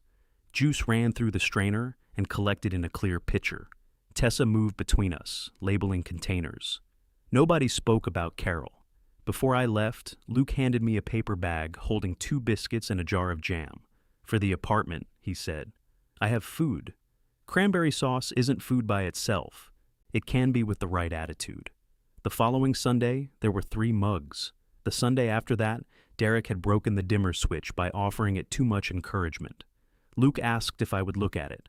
I said yes, then stopped with my hand on the toolbox. I don't want to turn this into me fixing things until you forgive me. Luke looked at the dead row of lamps. You think I forgive by electrical circuit? I've misunderstood your methods before, I asked because you know how. I can show Derek. He'll electrocute himself. Then he'll learn not to use the wrong screwdriver. We replaced the switch together. Luke held the flashlight and asked questions he could have answered with an online video. I explained anyway. Our conversations moved like that. A few sentences about wiring, 1 sentence about the preview, 10 minutes peeling potatoes, a question about why I had not called after the cafe closed, coffee, silence, another question the following week. I did not try to make the visits add up to forgiveness. That was harder than it sounds. I had always trusted repeated tasks to become a relationship if I performed them well enough. Luke did not let me.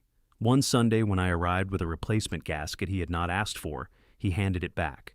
I invited you for coffee. The walk-in's leaking cold air. I know. This will fix it. Then fix it during business hours and send me an invoice. I'm not charging you. That's the problem. I put the gasket back in my coat.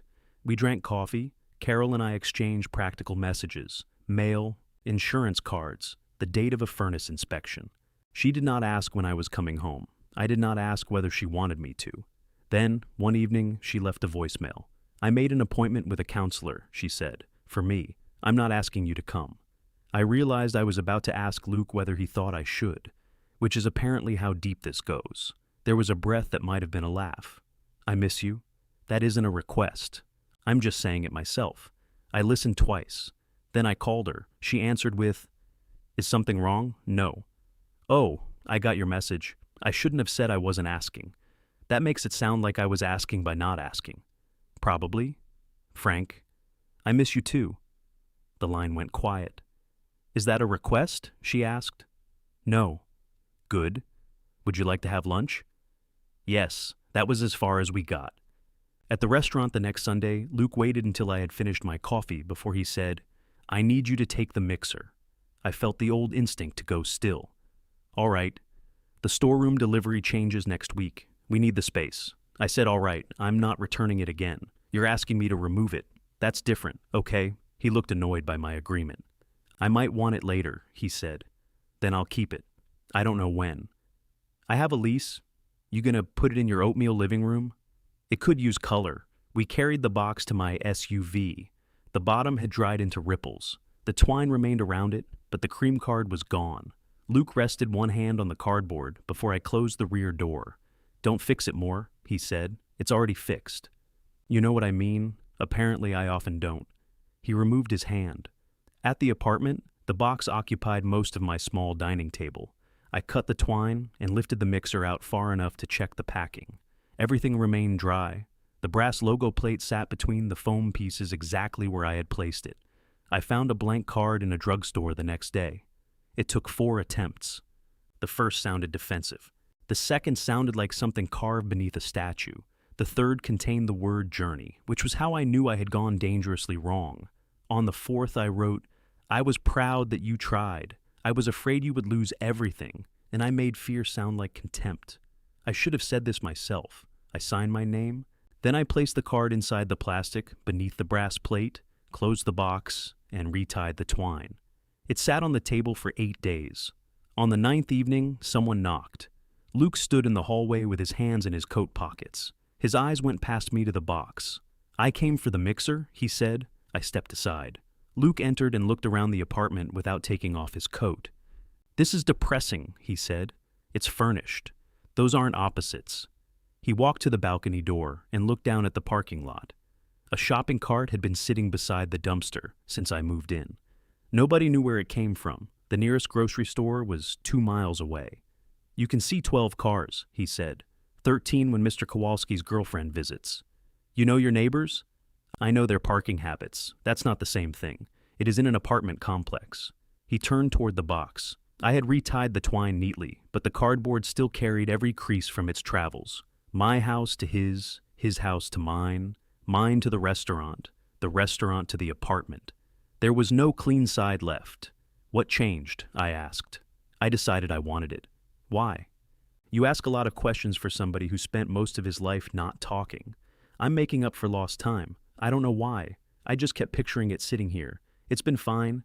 It shouldn't be your dining table. I don't use the dining table. That's also depressing." He moved closer to the box. "Did you open it?" I checked that it was dry. "Anything else?" I didn't repair it more. That wasn't my question. I looked at the twine. I put something inside. His shoulders stiffened. "Another card?" "Yes." "Did Mom write this one?" "No." He let out a breath through his nose. "What does it say?" "You can read it or not. You could tell me." I could. We stood on opposite sides of the box. Luke said, "You're trying very hard to be respectful. I'm told I can be overbearing. You're also trying not to look like you care whether I open it. That part isn't working." "No." He untied the twine, then stopped before lifting the cardboard flap. "Not here," he said. "That's fine. I want to open it at the restaurant." "That's fine too. You don't have to agree with everything. I disagree with your criticism of the apartment. The couch is extremely beige, but structurally sound. He smiled. I bent to take one end of the box. I've got it, Luke said. It weighs 42 pounds. I run a restaurant. That isn't a unit of strength. Open the door. I opened the door. He carried the box down the hall, refusing to adjust his grip until we reached the elevator. Inside, he set it down and flexed his fingers. 42? He asked. 42.6 with packing. You weighed it? Shipping required a number. You drove it. I like accurate numbers. The elevator opened in the lobby. I helped him carry the box to his car, and this time, he let me. Before closing the trunk, he said, Mom apologized. I kept my hands on the cardboard. I know. She told you? She said she left you a message. She said, I made you carry anger that belonged to me. I'm sorry. Then she stopped talking. That must have been difficult. It was weird. For her too, probably. I didn't answer. That's your decision. You don't think I should forgive her? I didn't say that. You don't think I should stay angry? I'm not choosing for you. He looked at me over the box. Is that what the counselor said? I haven't seen one. Mom said you were having lunch. That is not counseling. With you two, it might require professional supervision. We're having lunch Thursday. What happens then? We eat. You know what I mean. I smiled despite myself. Apparently that phrase is inherited. He shut the trunk. Are you going home? He asked. To the apartment? No. Home? I don't know. He nodded. Okay. Was that a receipt? Yes. He drove away. At 11:30 that night, my phone buzzed on the bedside table. I opened it too quickly and knocked my glasses onto the floor. Luke had written, I opened it. I sat up. And? The 3 dots appeared for a long time. The card sounds like you. I typed, good or bad? Both. Then another message. The logo plate still had the dent. I wrote, I left it. I know. I waited, but nothing else came. 2 minutes later, he sent a photograph. The red mixer stood on the restaurant counter beneath the brass lamps. Luke had not polished it again. The old cafe plate rested against its base, dent visible near the upper corner. Beside it lay my card. Open. I saved the picture. At lunch on Thursday, Carol chose a small sandwich place halfway between the house and my apartment. Neutral territory, though the tables were so close together that neutrality had limited privacy. She had cut her hair. I noticed after we ordered. It's shorter, I said. Very observant. It looks nice. Thank you. The compliment sat between us without requiring interpretation. Carol folded the paper wrapper from her straw into smaller and smaller squares. Luke took the mixer, she said. Yes. He sent me a picture. I hadn't known that. What did you say? That it looked beautiful. Did he answer? He liked the message. With the little thumb? With a heart.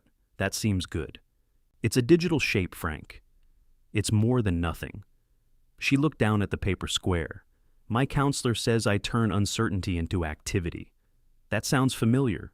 She says I arrange people because waiting to find out what they choose makes me anxious. I took a drink of iced tea.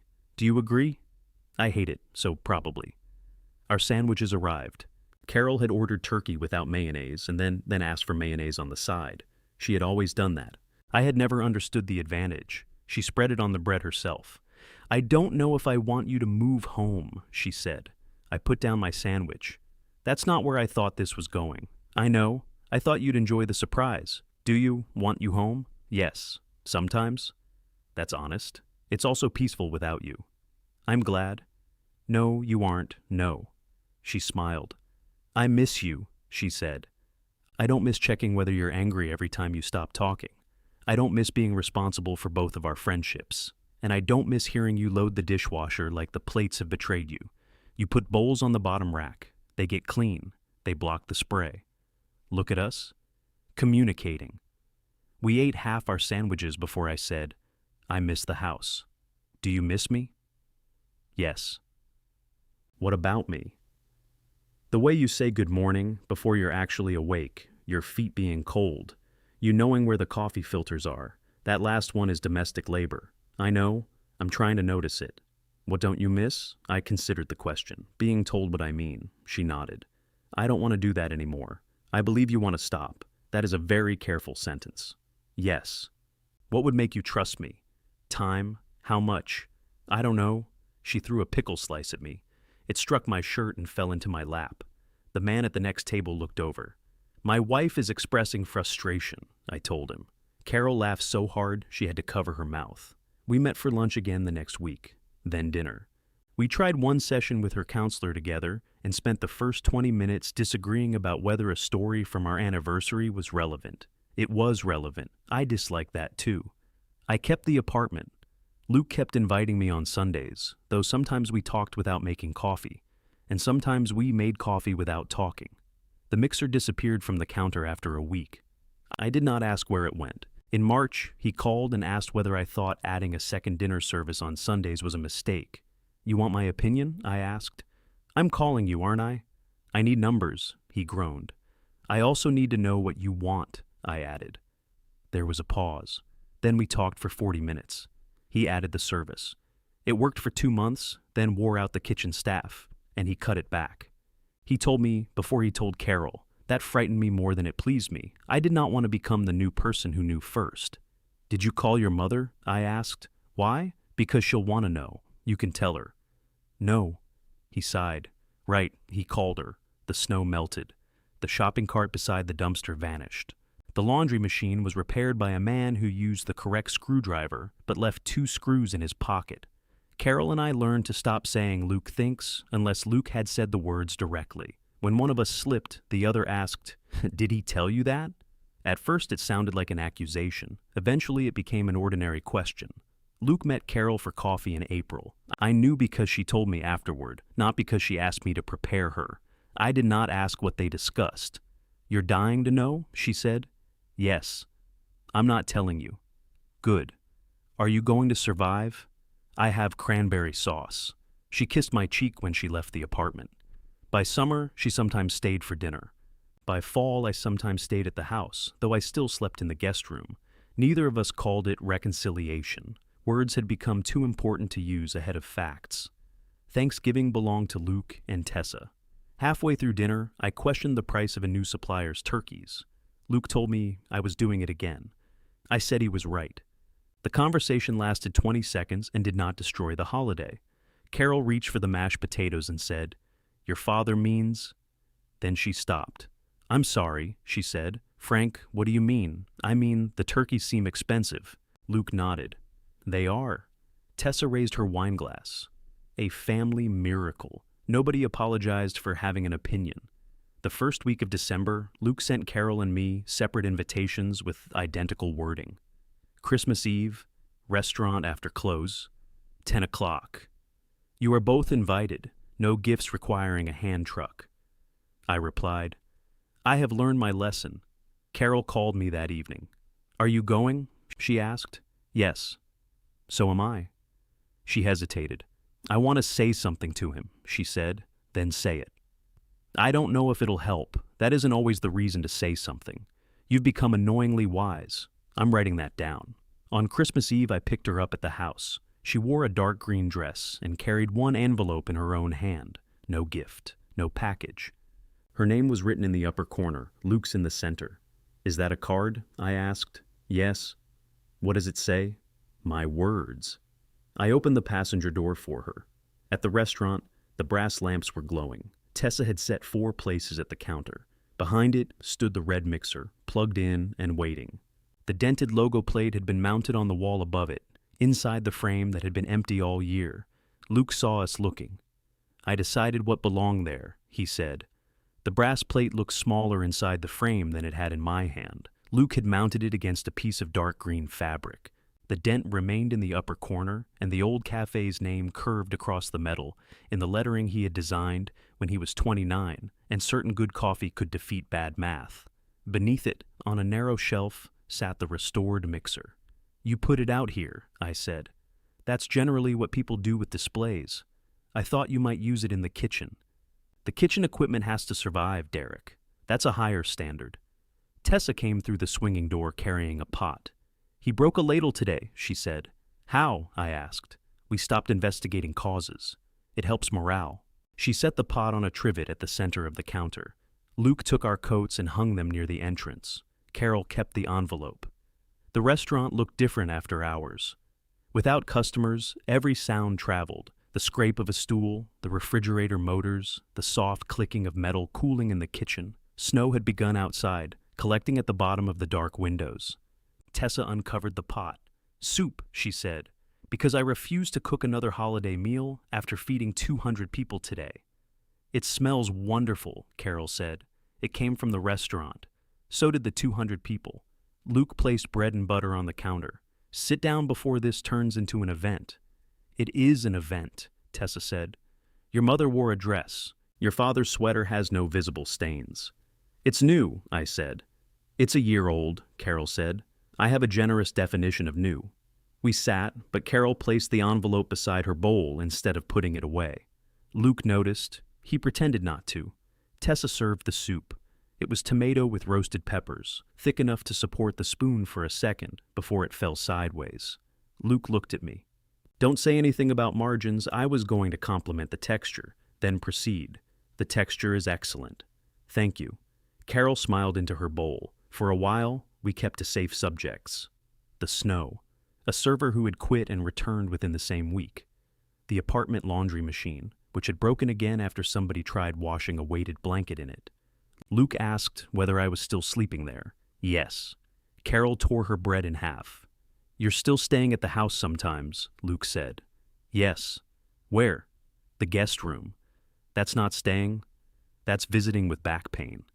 "The blanket is too short," I said. Carol said. "I bought a longer one," I noticed. Neither of us explained further. Tessa's eyes moved between us. "This family can turn bedding into subtext." "It's a gift," Luke said. Carol touched the envelope. "I brought you something." Luke looked at it. "I said no gifts." "It isn't a gift. That sentence has caused trouble before. It's a card." His face closed slightly. Carol's hand stopped. "I wrote it myself," she said. Luke looked at me. "I haven't seen it," I told him. "I didn't ask." "No?" "Sorry." He put down his spoon. "What does it say?" he asked Carol. "I can tell you." "Is it different from what you wrote?" "No." "Then read it." Carol's fingers tightened around the envelope. The first morning, in our kitchen, I had made her read the card she had signed with my name. I had wanted the ugliness to sound in her own voice. This was different. Luke was not punishing her. He wanted to know whether the words on the paper could survive being spoken by the person who owned them. Carol opened the envelope. The card inside was plain white. No gold tree, no printed greeting. She unfolded it and held it with both hands. "Luke," she began. Her voice caught on his name. He waited. She started again. "Luke, I wrote a cruel message on your father's Christmas gift," and I signed his name. He did not dictate it. He did not approve it. The anger in it was mine. She paused and looked at me. I did not nod. She did not need permission. "I lied to you about the preview night. I told your father it was postponed, and I told you he chose not to come. After the fire, you asked me to call him. I didn't. I told each of you a different story because I believed I knew what would happen if you spoke directly." Luke's jaw tightened. Carol continued. "I told myself I was protecting you. Sometimes I was protecting myself. I liked being the person you called. I liked being the one who understood both of you. When I became afraid that you and your father might repair things without me, I put my anger in your gift and made you carry it back to him." She lowered the card, then lifted it again. "I loved you while I did all of this. That does not make it less wrong. It made it harder for me to admit what I was doing. I am sorry. I will not ask you to tell me I'm forgiven so I can feel better. I will wait for whatever relationship you choose to have with me, and I will speak only for myself." At the bottom, she read, "Love, Mom." The refrigerator motors hummed. Carol set the card on the counter. Luke looked at it for a long time. "Did your counselor write that?" he asked. "No." "Did Dad help?" "No." "How many versions?" 7. A corner of his mouth moved. "The first one was 6 pages, she added. "That sounds more like you." "I know." He picked up the card but did not read it. He looked at the blank back, then returned it to the counter. "Did you want me to hate him?" he asked. Carol answered carefully. "I wanted you to reject the gift." "That's not what I asked," she inhaled. "In that moment, I wanted you to be on my side. Against him. Yes. So, yes. Yes." I watched the answer hurt her as she said it. Luke rubbed his thumb along the edge of the card. Did you ever tell me something good he didn't say? Carol glanced at me. Yes. What? When the first cafe closed, I told you your father said one failed business didn't make you a failure. I looked at her. I thought that. You didn't say it. No? Luke's eyes moved to me. Did you think it then? Yes. Or do you think it now? Both. Why didn't you say it? I thought helping sell the equipment was saying it. He gave a short laugh. That is an incredible sentence. I hear it, Carol said. I wanted you to have the words, so I gave them to you. From him. Yes. Why not from you? Because I thought you needed them from your father. I did. Her face tightened. Luke picked up her card again. The lies aren't the only part that hurts, he said. I don't know which memories belong to me anymore. Every time I thought Dad said something, I was reacting to something you said he meant. Even the good things, I know, you can't know. No, you're right. And I don't want you waiting around for me to decide whether you're forgiven. That's still making me responsible for how you feel. Carol absorbed that. What should I do instead? She asked. I don't know. The answer hung there, familiar and finally aloud. Carol nodded. All right. Luke slid the card back toward her. She looked down at it. You don't want it? She asked. I heard it. Carol folded the card once. You should keep it, he said. Not because I'm returning it, because those are promises you made. She held the card against the counter with her fingertips. I understand. Luke gave her a look. I think I understand, she corrected. Tessa stood and collected the bowls. Is anyone opposed to a break from emotional devastation? I support dessert, I said. I didn't say dessert. You brought us here on Christmas Eve. There are expectations. Luke got up and went behind the counter. Tessa carried the dishes into the kitchen. Carol slipped her card into the envelope and placed it in her purse. I looked at her. She whispered, Don't. I wasn't going to say anything. You were thinking loudly. That isn't a real thing. It is after 42 years. Luke pulled 3 metal cups from beneath the counter. Carol noticed the number. Does Tessa not get one? She hates malt, he said. From the kitchen, Tessa called. It tastes like wet bread. She's wrong, Luke said. I'm happy. He took milk and ice cream from a cooler, then reached for a jar near the register. Maple syrup? I asked. He glanced at me. You remember? Maple cinnamon malt. You wanted it to be the signature drink at the cafe. It sold terribly. It was ahead of its time. It was too expensive and took 4 minutes to make. Now, who's worried about margins? He shook cinnamon into the metal cups. The mixer had 2 spindles. Luke fitted the first cup beneath one and pressed the switch. The motor started with the low, smooth hum I had heard alone in the garage more than a year earlier. The housing trembled slightly, then settled. The red enamel caught the brass light. Nobody clapped. That was right, too. Luke watched the mixture rise along the side of the cup. He adjusted it, listened to the motor, and glanced at me. Bearing's quiet, he said. Third one was the correct size. Mom said you ordered the wrong one twice. I looked at Carol. She lifted one shoulder. That story was mine to tell. I laughed. Luke made 3 malts and poured them into tall glasses. He set one in front of Carol, one in front of me, and kept one for himself. Tessa returned with 4 spoons and stole some from Luke's glass. You hate malt, he said. I like theft.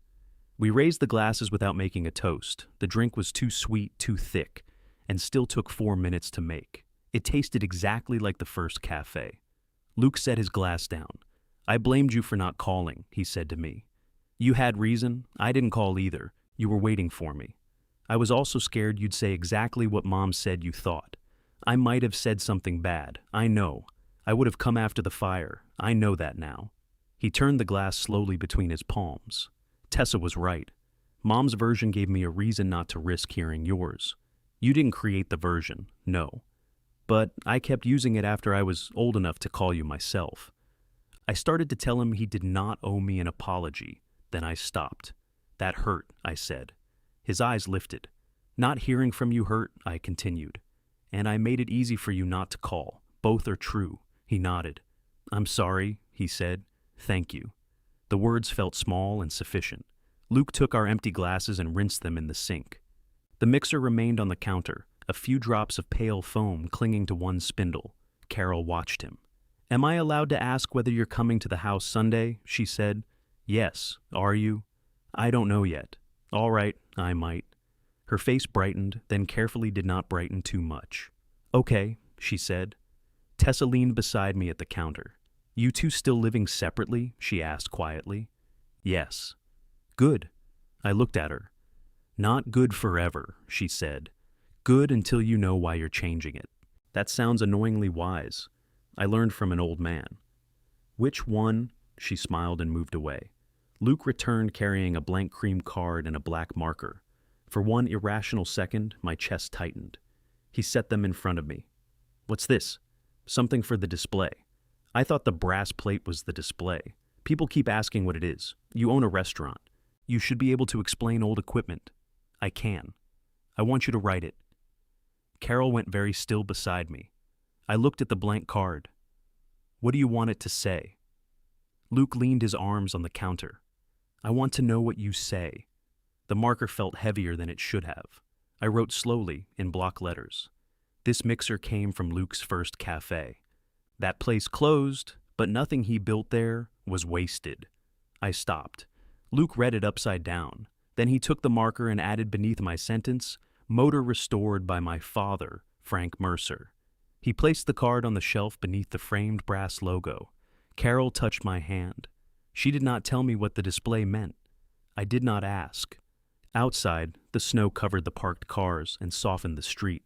Carol would come with me to the apartment that night, and in the morning, I would drive her home. My suitcases would remain where they were. Her longer blanket would stay on the guest bed. We had not solved 42 years, and nobody at the counter pretended we had. Luke wiped the mixer spindle with a clean towel. "Dad," he said, "the card's crooked." I stepped behind the counter and straightened it. This time, he let me.